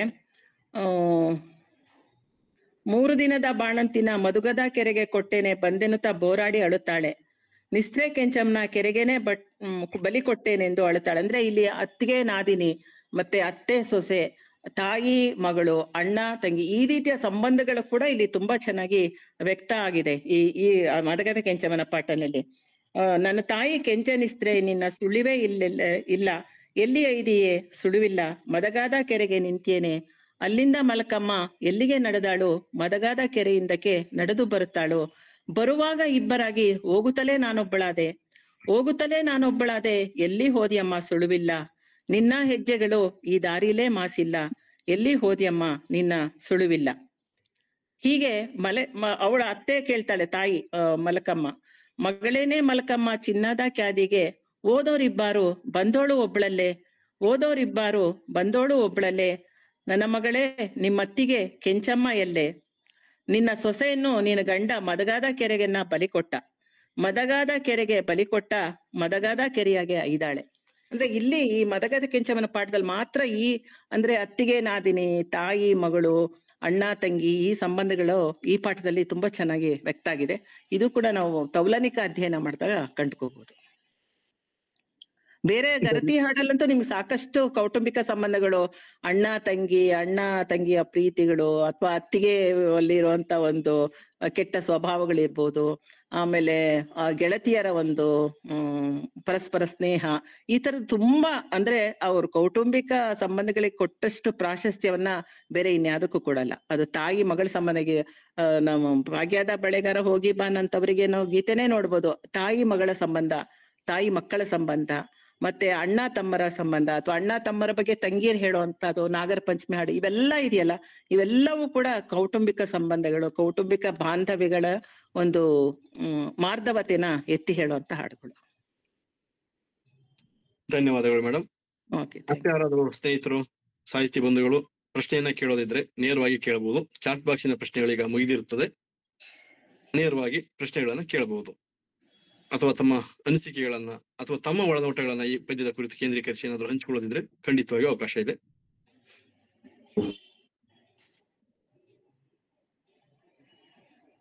ವಾಲಂಟರಿ ಆಗಿ ಯಾರಾದ್ರೂ ಪ್ರಶ್ನೆಯನ್ನ ಕೇಳಬಹುದು. ಈ ಕೆರೆಹಾರ ವಿಷಯವನ್ನು ಹಿಡ್ಕೊಂಡು ಒಂದು ಸಿನಿಮಾವನ್ನ ಮಾಡಿದ್ರು, ಭಾಗೀರಥಿ ಅಂತ. ಅದರಲ್ಲಿ ಅವರು ಭಾಗೀರಥಿ ತನ್ನ ಪ್ರತಿಭಟನೆಯನ್ನ, ಅಲ್ಲಿ ಕೆಲವು ಸನ್ನಿವೇಶಗಳನ್ನ ಅವ್ರು ಸ್ವಲ್ಪ ಅದನ್ನ ರೀಕನ್ಸ್ಟ್ರಕ್ಟ್ ಮಾಡಿ ಪ್ರತಿಭಟನೆ ಕೂಡ ಸನ್ನಿವೇಶಗಳನ್ನ ಕೂಡ ದಾಖಲಿಸಿರುವಂತದ್ದು ನನಗೆ ಸಂದರ್ಭದಲ್ಲಿ ನೆನಪಾಗ್ತಾ ಇದೆ. ಈ ಪದ್ಯವನ್ನ ಅದು ನಮ್ ಕುಟುಂಬಕ್ಕೆ ಇವತ್ತೇನ್ ಸಂದೇಶ ಕೊಡುತ್ತೆ ಅಥವಾ ವರ್ತಮಾನಕ್ಕೆ ಏನ್ ಕೊಡುತ್ತೆ ಅನ್ನೋದಕ್ಕಿಂತ ಇದುವರೆಗೆ ನಮಗೆ ಅವತ್ತಿನ ವ್ಯವಸ್ಥೆ ಹೇಗಿತ್ತು, ಅವತ್ತಿನ ಹೆಣ್ಮಕ್ಳ ವ್ಯವಸ್ಥೆ ಹೇಗಿತ್ತು, ಕೆರೆಗೆ ಯಾರನ್ನು ಬಲಿ ಕೊಡ್ತಾ ಇದ್ರು ಅನ್ನೋದನ್ನ ದಾಖಲೀಕರಿಸಿ ಇವತ್ತಿನವರೆಗೂ ನಮಗೆ ಹೇಳ್ತಾ ಇರ್ತಕ್ಕಂಥದ್ದು, ನಾವೆಲ್ಲ ಅನುಸಂಧಾನ ಮಾಡ್ತಿರೋದೇ ಅದರ ಯಶಸ್ವಿಯ ಒಂದು ದಾಖಲೀಕರಣ, ಅವತ್ತಿನ ಜನಪದೀಯ ದಾಖಲೀಕರಣದಲ್ಲಿ ಮೂಲಕನೇ ಯಶಸ್ವಿಯಾದ ಒಂದು ಕಥನ ಕಾವ್ಯ ಅಂತಾನೆ ಹೇಳ್ಬೋದು ಅಂತ ಅನ್ಸುತ್ತೆ ನನಗೆ. ಹೌದು, ಅಲ್ಲ ಯಾವುದೇ ಸಾಹಿತ್ಯ ಕೃತಿ ಆಗ್ಲಿ ಅದು ಮರುಸೃಷ್ಟಿ ಆಗ್ತಾನೆ ಇರುತ್ತೆ, ಮರು ವ್ಯಾಖ್ಯಾನಕ್ಕೆ ಒಳಪಡ್ತಾನೆ ಇರುತ್ತೆ. ಇಲ್ಲಿದ್ರೆ ರಾಮಾಯಣಗಳ ಬಗ್ಗೆ ಎಷ್ಟೊಂದ್ ಜನ ರಾಮಾಯಣ ಕಥೆಗಳು ಮತ್ತೆ ಮರು ಸೃಷ್ಟಿಯಾಗಿದೆ. 300 ರಾಮಾಯಣಗಳು ಅಂತಲೇ ಎ.ಕೆ. ರಾಮಾನುಜನ್ ಅವರು ಒಂದು ಲೆಕ್ಕನ ಬರೀತಾರೆ. ಅಂದ್ರೆ ನಮ್ಮ ಕಾಲಾನುಕಾಲಕ್ಕೆ ಬದಲಾದಂತ ವಿಚಾರಗಳ ಹಿನ್ನೆಲೆಯಲ್ಲಿ ನಮ್ಮ ಪೌರಾಣಿಕ ಪಾತ್ರಗಳಿರ್ಬೋದು, ಇತಿಹಾಸದ ಸಂಗತಿಗಳಿರ್ಬೋದು, ಅವುಗಳನ್ನ ಪುನರ್ವ್ಯಾಖ್ಯಾನ, ಸಮಕಾಲೀನ ದೃಷ್ಟಿಯಿಂದ ಪುನರ್ವ್ಯಾಖ್ಯಾನ ಮಾಡುವಂತ ಪ್ರಯತ್ನ ನಡೆಯೋದೇನೆ ಈ ಸಾಹಿತ್ಯದ ಒಂದು ಜೀವಂತಿಕೆ ಅಂತ ಅನ್ಸುತ್ತೆ. ಇಲ್ಲಿದ್ರೆ ಅಷ್ಟೇ ವಾಲ್ಮೀಕಿ ರಾಮಾಯಣ ಒಂದ್ ಬಂದ್ರೆ ಮುಗ್ದೇ ಹೋಗ್ತಾ ಇತ್ತು. ಆದ್ರೆ ಅದಾದ್ಮೇಲೆ ಎಷ್ಟೊಂದು ರಾಮಾಯಣಗಳು ಬಂದಿದೆ, ಎಷ್ಟೊಂದು ವ್ಯಾಖ್ಯಾನಗಳು ಬಂದಿದೆ. ಅದ್ರಿಂದ ಇದು ನಿರಂತರವಾಗಿ ನಡೀತಿರೋಂಥದ್ದೇ. ಅದರಿಂದ ಜನಪದ ಸಾಹಿತ್ಯದಲ್ಲೂ ಕೂಡ ನಾವು ಮತ್ತೆ ಇನ್ನೊಂದು ನಿಮಗೆ ಗೊತ್ತಿರೋ ಹಾಗೆ ಇವತ್ತು ಜನಪದ ಸಾಹಿತ್ಯ ಅನ್ನೋದು ಮತ್ತೆ ಸೃಷ್ಟಿ ಆಗ್ತಾ ಇಲ್ಲ. ಇದೇನಿದ್ರು ದಾಖಲೀಕರಣ ಮಾಡಿ ನಾವು ಉಳಿಸ್ಕೊಂಡು ಕೆಲವು ಅಂಶಗಳು ಒಂದು ಸಾಂಸ್ಕೃತಿಕ ದಾಖಲೆಯಾಗಿ ಅಥವಾ ಐತಿಹಾಸಿಕ ದಾಖಲೆಯಾಗಿ ನೋಡ್ಬೋದೇ ಹೊರ್ತು ಒಂದು ಕಾಲದ ಒಂದು ಗ್ರಾಮೀಣ ಸಮಾಜ ಇತ್ತಲ್ಲ, ಆ ಕಾಲದ ಒಂದು ದಾಖಲೀಕರಣನೇ ಹೊರ್ತು ಅದು ಇವತ್ತು ಮತ್ತೆ ಅದನ್ನ ನಾವು ಮರುಸೃಷ್ಟಿ ಮಾಡಕ್ ಸಾಧ್ಯನೇ ಇಲ್ಲ ಅಲ್ವಾ? ಜನಪದ ಗೀತೆಗಳನ್ನ, ಜನಪದ ಕಥೆಗಳು ಅಷ್ಟೇ. ಯಾವ್ದೋ ಕೆಲವು ಪ್ರಕಾರಗಳು ಇವತ್ತಿಗೂ ಬೇರೆ ಬೇರೆ ರೀತಿಯಲ್ಲಿ ಇದೆ. ಆದ್ರೆ ನಾವು ಹೇಳದಂತ ಈ ಜನಪದ ಗೀತೆಗಳು, ಯಾಕೆಂದ್ರೆ ಆ ಸಾಂಸ್ಕೃತಿಕ ಸಂದರ್ಭನೇ ಇವತ್ತು ಇಲ್ದಿರೋದ್ರಿಂದ ಅದು ಮರುಸೃಷ್ಟಿ ಸಾಗಕ್ಕೆ ಸಾಧ್ಯನೇ ಇಲ್ಲ. ಅದನ್ನು ಕೂಡ ನಾವು ಇವತ್ತು ಗಮನಿಸ್ಬೇಕಾಗತ್ತೆ. ಆದ್ರೆ ನೀವು ಹೇಳ್ದಂಗೆನೆ ಈಗ ಭಾಗೀರಥಿ ಪಾತ್ರವನ್ನ ಬೇರೆನೆ ದೃಷ್ಟಿಯಿಂದ ನೋಡಿ ಅವರು ಪ್ರತಿಭಟನೆ ಯಾವ ರೀತಿ ವ್ಯಕ್ತ ಆಗ್ಬೋದಿತ್ತು ಅನ್ನೋದನ್ನ ಅವರು ಕಲ್ಪಿಸ್ಕೊಂಡು ಚಿತ್ರೀಕರಣ ಮಾಡಿದ್ರೆ ಒಳ್ಳೇದೇ. ಅದು ಒಳ್ಳೆ ಒಂದು ಪ್ರಯತ್ನ ಅಂತ ಹೇಳ್ಬೋದು. ಖಂಡಿತ ಮೇಡಮ್, ಸಾಕಷ್ಟು ಮಾಹಿತಿನ ಹಂಚಿಕೊಂಡಿದ್ದೀರಿ. ಹಾಗೆ ತಾವು ಆರಂಭದಲ್ಲೇ ಗಿರಿಟಿ ಗೋವಿಂದ್ ಅವರ ವಿಮರ್ಶಾತ್ಮಕ ಒಳನೋಟಗಳನ್ನು ಕೂಡ ಹಂಚ್ಕೊಂಡ್ರಿ. ನಮ್ಗೂ ಅನ್ಸೋದು ಜನಪದ ಬೇರು ಅಂತ ಹೇಳ್ತಾರೆ. ಇವತ್ತು ಆ ಬೇರಿಂದ ಬೆಳೆದಿರ್ತಕ್ಕಂಥ ಶಿಷ್ಟ ಸಾಹಿತ್ಯವನ್ನ ಆ ಬೇರಿನೊಟ್ಟಿಗೆ ಕಂಪೇರ್ ಮಾಡೋದೇ ಅತಾರ್ಕಿಕವಾದ ವಿಷಯ ಅನ್ಸುತ್ತ ನನ್ನ ಅಭಿಪ್ರಾಯ. ಸೊ ಹಾಗಾಗಿ ಜನಪದದ ಶ್ರೇಷ್ಠತೆನೇ ಬೇರೆ, ಇವತ್ತಿನ ಶಿಷ್ಟ ಸಾಹಿತ್ಯ ನಾವುಗಳು ಬರಿತಾ ಇರುವ ವ್ಯಾಖ್ಯಾನಗಳು, ಪರಿಕಲ್ಪನೆಗಳೇ ಬೇರೆ. ಹಾಗಾಗಿ ಅದರೊಟ್ಟಿಗೆ ಅದನ್ನ ಕಂಪೇರ್ ಮಾಡೋದು ಅವಶ್ಯಕತೆನೇ ಇಲ್ಲದೆ ಇರತಕ್ಕಂಥದ್ದು ಅನ್ನುವ ನನ್ನ ಗ್ರಹಿಕೆ. ನಮ್ಮ ಸ್ನೇಹಿತರು ಮತ್ತೇನಾದ್ರು ಬಸವರಾಜ್ ಸರ್ ಜಾಯಿನ್ ಆಗಿದ್ದಾರೆ, ಅವರ ಒಳನೋಟಗಳನ್ನ ವಿಷಯಗಳನ್ನ ಹಂಚ್ಕೊಳ್ಬಹುದು ಸರ್. Welcome sir. ಸರ್ ಎಲ್ಲ ಹ್ಯಾಂಡ್ ರೈಸ್ ಮಾಡಿದ್ದಾರೆ ನೋಡಿ ಸರ್. ಹ್ಯಾಂಡ್ ರೈಸ್ ಮಾಡಿದ್ದಾರೆ ಸರ್. ದಯವಿಟ್ಟು ವಾಲಂಟಿಯರ್ ಆಗಿ ನಿಮ್ಮ ಪ್ರಶ್ನೆಗಳನ್ನ ಕೇಳಬಹುದು. ನಾವು ವಾಲಂಟಿಯರ್ ಹ್ಯಾಂಡ್ ರೈಸ್ ಮಾಡಿದ ಹೆಸರು ಯಾರ್ದು ಹೆಸರು ಬರ್ತಾ ಇಲ್ಲ. ಕಾವ್ಯದಲ್ಲಿ ಕೆಲವೊಂದು ಪರಿಭಾಷೆಗಳು ಬಳಕೆ ಆಗಿದೆ ಮೇಡಮ್. ಈಗ ವಿಭೂತಿ ಧರಿಸ್ಯಾರ ಅಂತ ಹೇಳಿ ಅದು ಯಾವ ವರ್ಗದ ಜನತೆಯನ್ನ ಸೂಚಿಸುತ್ತಿರಬಹುದು ಅನ್ನೋದು ನನ್ನ ಕುತೂಹಲ ಮೇಡಮ್. ಎಲ್ಲಾರು ವಿಭೂತಿ ಧರಿಸ್ತಾ ಇದ್ರು. ಇವತ್ತೇನೆ ಅದು ಒಂದು ರೀತಿಯ ಒಂದು ನ್ಯಾರೋ ಮೈಂಡೆಡ್ನೆಸ್ ಬಂದಿರೋದು ಇವತ್ತಿನ ಆಧುನಿಕ ಕಾಲದಲ್ಲಿ, ಗೊತ್ತಾಯ್ತಾ? ನಾಮ ವಿಭೂತಿ ಎಲ್ಲ ಹಿಂದಿನ ಇದ್ರಲ್ಲಿ ಪ್ರತಿಯೊಬ್ರು ಕೂಡ ವಿಭೂತಿ ಧರಿಸ್ತಾ ಇದ್ರು. ಎಲ್ರು ಶಿವ ಭಕ್ತರು ಆಗ್ತಿದ್ರು, ವೆಂಕಟೇಶ್ವರನ ಭಕ್ತರು ಆಗ್ತಿದ್ರು. ಆ ರೀತಿಯ ಒಂದು ಸಂಕುಚಿತತೆ ಇರ್ಲಿಲ್ಲ. ಇವತ್ತು ದೈವಗಳಲ್ಲೇ ನಾವು ತರತಮಗಳನ್ನ ಕಲ್ಪಿಸುವಷ್ಟು ನ್ಯಾರೋ ಮೈಂಡೆಡ್ ಆಗಿದೀವಿ ಅಲ್ವಾ? ನೋಡಿ ನೀವು ಬೇಕಾರೆ ಹಳ್ಳಿಗಳಲ್ಲಿ ಹೋಗಿ ಎಲ್ರೂ ವಿಭೂತಿ ಹಾಕೋತಾರೆ. ಆಮೇಲೆ ಇನ್ನೊಂದೇನಾಗಿದೆ ಇತ್ತೀಚಿನಲ್ಲಿ, ಇವತ್ತು ಅದು ಒಂದು ರೀತಿಯ ಜಾತಿಯನ್ನ ಎತ್ತಿ ಹೇಳೋದಕ್ಕಾಗೇನೆ ವಿಭೂತಿ ಧರಿಸ್ತಾ ಇದ್ದಾರೆ ಹೊರತು ನಿಜವಾದ ಒಂದು ಸಮಾನ ಒಂದು ದೃಷ್ಟಿಯಿಂದಲ್ಲ. ಅಂದ್ರೆ ನಾವೆಲ್ಲರೂ ಸಮಾನರು ಅಥವಾ ಸಮಾನ ಧರ್ಮ ಅನ್ನೋ ದೃಷ್ಟಿಯಿಂದಲ್ಲ. ಇವತ್ತು ನಾವು ಇಂಥ ಜಾತಿಗೆ ಸೇರಿದವರು ಅಂತ ತೋರಿಸ್ಕೊಳ್ಳೋದಕ್ಕೇನೆ ಬೇರೆ ಬೇರೆ ರೀತಿಯ ಒಂದು ಲಾಂಛನಗಳನ್ನ ಇವತ್ತು ಮತ್ತೆ ಮುನ್ನೆಲೆಗೆ ತರ್ತಾ ಇರೋದು ಕೂಡ ಒಂದು ವಿದ್ಯಮಾನ ನಡೀತಾ ಇದೆ. ಅದು ನಿಜಕ್ಕೂ ವಿಷಾದನೀಯ. ಯಾಕೆಂದ್ರೆ ಸರ್ವಜನಾಂಗದ ಶಾಂತಿಯ ತೊಟ್ಟ ಅಂತ ಕುವೆಂಪು ಅವರು ಹೇಳ್ಕೊಂಡ್ ಬಂದ್ರು. ಆದ್ರೆ ಇವತ್ತು ನಾವು ಈ ಜನರ ನಡುವೆ ಒಂದ್ ಗೋಡೆಗಳನ್ನ ಎಬ್ಬಿಸ್ತಾ ಇದೀವಿ, ಅಂತರಗಳನ್ನ ಉಂಟು ಮಾಡ್ತಿದೀವಿ, ಮತ್ತೆ ಭಿನ್ನತೆಗಳನ್ನ ಎತ್ತಿ ಹಿಡಿತಾ ಇರುವಂತ ಕೆಲಸ ಇವತ್ತು ನಡೀತಾ ಇದೆ ನನ್ಗನ್ಸುತ್ತೆ. ಇನ್ನೊಬ್ರು ಮಾಡಿದಿರಿ ಸೂರ್ಯನ್ ಚಿತ್ರ. ನಮಸ್ತೆ. ನಮಸ್ಕಾರ. ಮೇಡಮ್, ನನ್ ಪ್ರಶ್ನೆ ಬಂದು, ಈಗ ಅಲ್ಲಿ ಕವಿತೆಯಲ್ಲಿ ತಾಯಿ ಮಗಳು ತವ್ರ ಮನೆಗೆ ಹೋದಾಗ ಅವ್ರು ಯಾರು ರೆಸ್ಪಾನ್ಸ್ ಮಾಡಲ್ಲ ಅಂತಿದೆ ಅಲ್ಲ ಮೇಡಮ್. ಬಟ್ ಈಗ ತಾಯಿ ಮನೆಯಲ್ಲಿ ಮಗಳಿಗೆ ಗಂಡ ಮನೆಗೆ ಹೋಗ್ಬೇಕಾದ್ರೆ ತಾಯಿ ಹೇಳ್ಕೊಡ್ತಾಳೆ ಮೇಡಮ್. ಅಂದ್ರೆ ಏನಂತ, ಅತ್ತೆಯ ಮನೆಯಲ್ಲಿ 10 ಬೈಗುಳ ಉತ್ತಾರ ಬೇಡ ನನ್ನ ಮಗಳೇ ಅಂತ. ಅಂದ್ರೆ ಗಂಡ ಮನೇಲಿ ಹೆಂಗ್ ಬಾಳ್ಬೇಕು, ಅಲ್ಲಿರೋ ಕಷ್ಟ ಅಲ್ಲಿ ಮುಂದೆ ಏನೇ ಬಂದ್ರು ಆಕಿ ತವ್ರ ಮನೆಗ್ ಬಂದು ಹೇಳ್ಕೊಳಂಗಿಲ್ಲ ರೀ. ಅವಕಾಶ ಇರ್ಲಿಲ್ಲ ಆಗಿನ ಕಾಲದಲ್ಲಿ. ಸೊ ಇದಕ್ಕೆ ಯಾವ ರೀತಿಯಾಗಿ ನಾವು ತಗೊಳ್ಬೇಕು ಮೇಡಮ್? ಈಗ ಮಾತಾಡಿ ಮಗಳಲ್ಲ ಅಂತ ಹೇಳ್ತಾರೆ. ಇಲ್ಲ, ಇವತ್ತು ನೋಡಿ ಎಷ್ಟೋ ಜನ ಆತ್ಮಹತ್ಯೆ ಮಾಡ್ಕೊಳ್ಳೋರು ಅಮ್ಮನ ಮನೆಗೆ ಹೋಗಿ ಹೇಳ್ಕೊಂಡ್ರೆ, ಅಯ್ಯೋ ನೀನ್ ಕೊಟ್ಟಾಯ್ತು, ನೀನ್ ಹೇಳ್ತಿದ್ರು ಅವ್ರ ಮನೆ ಹೆಂಗ್ ಹೇಳ್ತಾರೋ ಹಂಗಿರು ಅನ್ನೋಂತ ಒಂದು ಅವತ್ತು ಅನಿವಾರ್ಯ ಇತ್ತು ಆಕ್ಚುಲಿ ಅವತ್ತು. ಅಂದ್ರೆ ಆ ಗ್ರಾಮೀಣ ಸಮಾಜ ಏನಿತ್ತು, ನಮ್ಮ ಜನಪದ ಮಧ್ಯಕಾಲೀನ ಸಮಾಜ ಏನಿತ್ತು, ಆಗಿನ ಕಾಲದಲ್ಲಿ ಗಂಡನ ಮನೆಗೆ ಹೋದ್ಮೇಲೆ ಅಷ್ಟೇ ಕೊಟ್ಟ ಹೆಣ್ಣು ಕುಲಕ್ಕೆ ಹೊರಗು ಅಂತ ಇತ್ತು. ಆದ್ರೆ ಇವತ್ತು ಅದು ಅನಿವಾರ್ಯ ಇಲ್ಲ ಅಂತ ನನ್ಗನ್ಸುತ್ತೆ. ಎಷ್ಟೋ ಸಲ ನೀನ್ ಹೋಗಿ ಹೆಂಗೋ ಅಡ್ಜಸ್ಟ್ ಮಾಡ್ಕೊಂಡಿರು ಅಂತ ಹೇಳಿರ್ತಾರೆ. ಆದ್ರೆ ಅಲ್ಲಿರೋಂತ ಒಂದು ನರಕವನ್ನ ಅನುಭವಿಸಿ ಕೊನೆಗೆ ಅವ್ರು ಈ ಕಡೆ ತಾಯಿ ಮನೇನೂ ಇಲ್ಲ, ಆ ಕಡೆ ಗಂಡನ ಮನೇನೂ ಇಲ್ಲ, ಆತ್ಮಹತ್ಯೆನೇ ಒಂದು ದಾರಿಯನ್ನು ಒಂದು ಅನೇಕ ಘಟನೆಗಳನ್ನ ಇವತ್ತು ನಮ್ ಕಣ್ಮುಂದೆ ನಾವು ನೋಡ್ತಾ ಇದ್ವಿ. ಆದ್ರಿಂದ ಹೊಂದಿಕೊಂಡು ಬಾಳೋದು ಎಲ್ರಿಗೂ ಬೇಕು. ಅದು ಅತ್ತೆ ಮನೆಗೂ ಬೇಕು, ಹೊಂದಿಕೊಂಡು ಬಾಳ್ಬೇಕು, ಸೊಸೆ ಜೊತೆಗೇನೋ ಸೊಸೆಗೂ ಬೇಕು. ಆದ್ರೆ ಇವತ್ತು ಆ ಸಂಸ್ಕೃತಿ ಅದರಿಂದ ತುಂಬಾ ದೂರ ಸರಿತಾ ಇದೀವಿ ಅಂತ ನನ್ಗನ್ಸುತ್ತೆ. ಭಾಗೀರಥಿಗೆ ಅವಕಾಶ ಇರ್ಲಿಲ್ಲೇನೋ ಅನ್ಸುತ್ತೆ ಮೇಡಮ್ ಅದ್ ಕವಿತೆ ಓದಿದಾಗ. ಇಲ್ಲ ಹಂಗೆ, ಯಾಕಂದ್ರೆ ಜನಪದ ಸಾಹಿತ್ಯ ಒಂದು ಕಾಲಘಟ್ಟದಲ್ಲಿ ಇಟ್ಕೊಂಡೇ ನಾವು ಅಧ್ಯಯನ ಮಾಡ್ಬೇಕು. ಇವತ್ತಿನ ದೃಷ್ಟಿಯಿಂದ ನೀವು ಭಾಗೀರಥಿ ಅವತ್ತಿನ ಒಂದು ವ್ಯವಸ್ಥೆಗೆ ತಲೆಬಾಗಿ ನಡೆಯೋದು ಬರೀ ಹೆಣ್ಣು ಮಕ್ಕಳಿಗೆಲ್ಲ, ಗಂಡು ಮಕ್ಕಳಿಗೆ ಕೂಡ ಅನಿವಾರ್ಯವಾಗಿತ್ತು. ಆ ವ್ಯವಸ್ಥೆಯನ್ನ ಹಾಗೆ ಮುಂದುವರ್ಸ್ಕೊಂಡ್ಬೋ. ಅದನ್ನೇನೆ ನಾವು ಜನಪದ ಸಾಹಿತ್ಯದಲ್ಲಿ ಸಮಷ್ಟಿಯ ಒಂದು ಪ್ರಜ್ಞೆ ಅಂತ ಹೇಳೋದು. ಅಂದ್ರೆ ಸಾಮಾಜಿಕ ಒಂದು ಒಳಿತೇನಿದೆ ಅದಕ್ಕೆ ಎಲ್ರು ತಲೆ ಬಾಗಿಸ್ಬೇಕೇ ಹೊರತು ವೈಯಕ್ತಿಕವಾದಂತಹ ಒಂದು ಅನಿಸಿಕೆಗಳೇನಿದೆ ಅದಕ್ಕೆ ಹೆಚ್ಚು ಅವಕಾಶ ಇರ್ಲಿಲ್ಲ. ಅದನ್ನೇ ಗಿರಡ್ಡಿ ಗೋವಿಂದರಾಜರು ತುಂಬಾ ಚೆನ್ನಾಗಿ ವ್ಯಾಖ್ಯಾನ ಮಾಡಿದ್ದಾರೆ. ನಮ್ಮ ಜನಪದ ಸಾಹಿತ್ಯದಲ್ಲಿ ಆ ಜನಪದ ಸಮಾಜ ವೈಯಕ್ತಿಕ ಒಳತೋಟಿಗಳಿಗಿಂತ ಸಾಮಾಜಿಕ ಅಂಶಗಳಿಗೆ ಹೆಚ್ಚು ಪ್ರಾಶಸ್ತ್ಯ ನೀಡ್ತಾ ಇತ್ತು. ನಿನ್ನ ವ್ಯಕ್ತಿನಿಷ್ಠವಾದಂತ ಅನಿಸಿಕೆಗಳು ಏನೇ ಇದ್ರು ನಾವು ಸಾಮಾಜಿಕ ವ್ಯವಸ್ಥೆಯ ಒಳಗೇನೆ ಅಡಗಿಸ್ಕೊಂಡು ಇರ್ಬೇಕಾಗಿತ್ತು ಅನ್ನೋದನ್ನೇ ನಾವು ಜನಪದ ಸಾಹಿತ್ಯದ ಒಂದು ಮುಖ್ಯ ಇದನ್ನ ನೋಡ್ತೀವಿ. Thank you madam. ಓಕೆ, ಧನ್ಯವಾದಗಳು ಮೇಡಮ್. ಓಕೆ. ಮೇಡಮ್, ಈಗ ಇವ್ರ ಮೇಡಮ್ ಅವ್ರ ಪ್ರಶ್ನೆ ಕೇಳಿದ್ರಲ್ಲ, ಅದಕ್ಕೆ ಪೂರಕವಾಗಿ ಅದನ್ನ ಅವತ್ತಿನ ಸಂದರ್ಭದಲ್ಲಿ ಈ ಪುರುಷ ಪ್ರಧಾನ ಸಮಾಜ ಅನ್ನುವಂಥದ್ದು ಹೆಣ್ಣನ್ನ ಆ ರೀತಿಯಾಗಿ ಮೈಂಡ್ ವಾಶ್ ಮಾಡಿ ಬರೀ ನೀನ್ ಹೆಣ್ಣು ಹೆಣ್ಣು ಹೆಣ್ಣು ಹೆಣ್ಣು ನೀನ್ ಹೆಣ್ಣು ಅಂತ ಹೇಳಿಬಿಟ್ಟು ಹಿಂಗೆ ಇರ್ಬೇಕು ಅಂತ ಹೇಳಿ ಅವಳನ್ನ ಅದ್ರೊಳಗಡೆನೆ ಅದೇ ಮೆಂಟಾಲಿಟಿ ಒಳಗಡೆ ಅವಳನ್ನ ಯೋಚನೆ ಮಾಡೋ ತರ ಮಾಡಿರ್ಬೋದು ಅಂತ. ತನ್ನ ಮಗಳನ್ನೂ ಕೂಡ ಅದೇ ದಾರಿನಲ್ಲಿ ತನ್ನ ರೀತಿನಲ್ಲೇ ತನ್ನ ಮಗಳನ್ನೂ ಕೂಡ ಅದೇ ಹಾದಿನಲ್ಲೇ ನಡ್ಕೊಂಡು ಹೋಗ್ಬೇಕು. ಅಂದ್ರೆ ಹೆಣ್ಣಾಗಿ ಮಾತ್ರ ನಡ್ಕೊಂಡು ಹೋಗ್ಬೇಕು ಅಂತ ಹೇಳಿ ಈ ಪುರುಷ ಪ್ರಧಾನ ಸಮಾಜ ಏನ್ ಮಾಡಿತಲ್ಲ, ಅದೇ ಮೆಂಟಾಲಿಟಿ ಒಳಗಡೆ ಅವಳನ್ನ ಕೂರ್ಸಿರ್ಬೋದು. ಅಮ್ಮನು ಅದೇ ದಾರಿ ತೋರಿಸ್ತಾ ಇರ್ಬೋದು ಅಂತ. ಹೌದೌದು. ಅದು ಅಲ್ಲ, ನಾವು ಇವತ್ತು ಏನ್ ಮಹಾ ಬದಲಾಗಿಲ್ಲ. ಇವತ್ತಿಗೂ ಕೂಡ ಅದನ್ನೇನೆ ನಾವು ಬೇರೆ ಬೇರೆ ರೀತಿಯಲ್ಲಿ ಇವತ್ತಿಗೂ ಕೂಡ ಅದೇ ಬಂದಿದೆ. ಆದ್ರೆ ಪ್ರಜ್ಞಾವಂತರಾದ ಹೆಣ್ಮಕ್ಳು ನಾವು ಅದರಿಂದ ಹೊರಗಡೆ ಬರ್ಬೇಕು ಅನ್ನೋ ಒಂದು ನಿಲುವನ್ನ ಕಾಪಾಡ್ಕೊಟ್ಟಿರೋದನ್ನ ನಮ್ಮ ಇತ್ತೀಚೆಗಿನ ಮಹಿಳಾ ಕವಿಗಳು ಬರಿತಾ ಇದ್ದಾರಲ್ಲ, ಅವ್ರ ಕಾವ್ಯದಲ್ಲಿ ಅಮ್ಮ ನಿನ್ನ ನೆರಳಿಂದ ನಾನು ಆಚೆ ಬರ್ಬೇಕು ಅಂತ ಅನ್ನೋ ಒಂದು ತುಡಿತ, ಒಂದು ಅವೇರ್ನೆಸ್ ಉಂಟಾಗಿದೆ ಇವತ್ತಿನ ಹೆಣ್ಣು ಮಕ್ಕಳಲ್ಲಿ. ಆದ್ರೆ ಅವತ್ತು ಒಂದು ಒಟ್ಟು ಕುಟುಂಬದಲ್ಲಿದ್ದಾಗ ಅದು ಅನಿವಾರ್ಯ ಆಗಿತ್ತು. ಹೌದು, ಅಂದ್ರೆ ಅನಿವಾರ್ಯ ಆಗಿತ್ತು. ಅಂದ್ರೆ ಮತ್ತೆ ಆ ತರ ಈಗ ಮಗಳನ್ನ ಈ ತಾಯಿ ನಂತರನೇ ಬದುಕ್ಬೇಕು ಅಂತೇಳಿ ಅವ್ರಿಗೆ ಅದೇ ದಾರಿನೇ ತೋರಿಸಿಲ್ಲ. ಅವತ್ತಿನ ವ್ಯವಸ್ಥೆನೇ ಆಗಿತ್ತು. ಅದು ಒಂದು ಒಟ್ಟು ಕುಟುಂಬ ಆಗಿದ್ರಿಂದ ಇವತ್ತು ನ್ಯೂಕ್ಲಿಯರ್ ಫ್ಯಾಮಿಲೀಸ್ ನೋಡ್ತೀವಿ ನಾವು ಅಲ್ವಾ, ಅತ್ತೆ ಮಾವ ಯಾರು ಇಲ್ಲ, ಗಂಡ ಹೆಂಡತಿ ಮಕ್ಕಳು ಅಷ್ಟೇನೆ. ಆದ್ರೆ ಅವತ್ತೇನಾಗ್ತಾ ಇತ್ತು, ಒಟ್ಟು ಕುಟುಂಬದಲ್ಲಿ ಬದುಕುವಾಗ ನೀನ್ ಹೊಂದಾಣಿಕೆ ಮಾಡ್ಕೊಳ್ಳೋದು ಅನಿವಾರ್ಯ ಆಗಿತ್ತು ಅಲ್ವಾ. ಹಾಗಾಗಿ ನಾವು ಆ ವ್ಯವಸ್ಥೆನ ಎಷ್ಟೊಂದು ಪ್ರತಿಭಟಿಸೋ ಅಂತ ಒಂದು ಆ ವ್ಯವಸ್ಥೆ ವಿರುದ್ಧ ಹೋರಾಡೋದು ಬಹಳ ಕಷ್ಟ ಆಯ್ತು. ಇವನ್ ಪುರುಷರಿಗೂ ಕಷ್ಟ ಆಯ್ತು, ಮಹಿಳೆಯರಿಗೂ ಕಷ್ಟ ಆಯ್ತು. ಪುರುಷರು ಕೂಡ ಕೆಲವು ಸಾಮಾಜಿಕ ವ್ಯವಸ್ಥೆಗೆ ತಲೆ ಬಾಗ್ಲೇಬೇಕಾಗಿತ್ತು, ಅದೇ ರೀತಿ ಮಹಿಳೆಯರು ಕೂಡ ತಲೆ ಬಾಗ್ಲೇಬೇಕಾಗಿತ್ತು.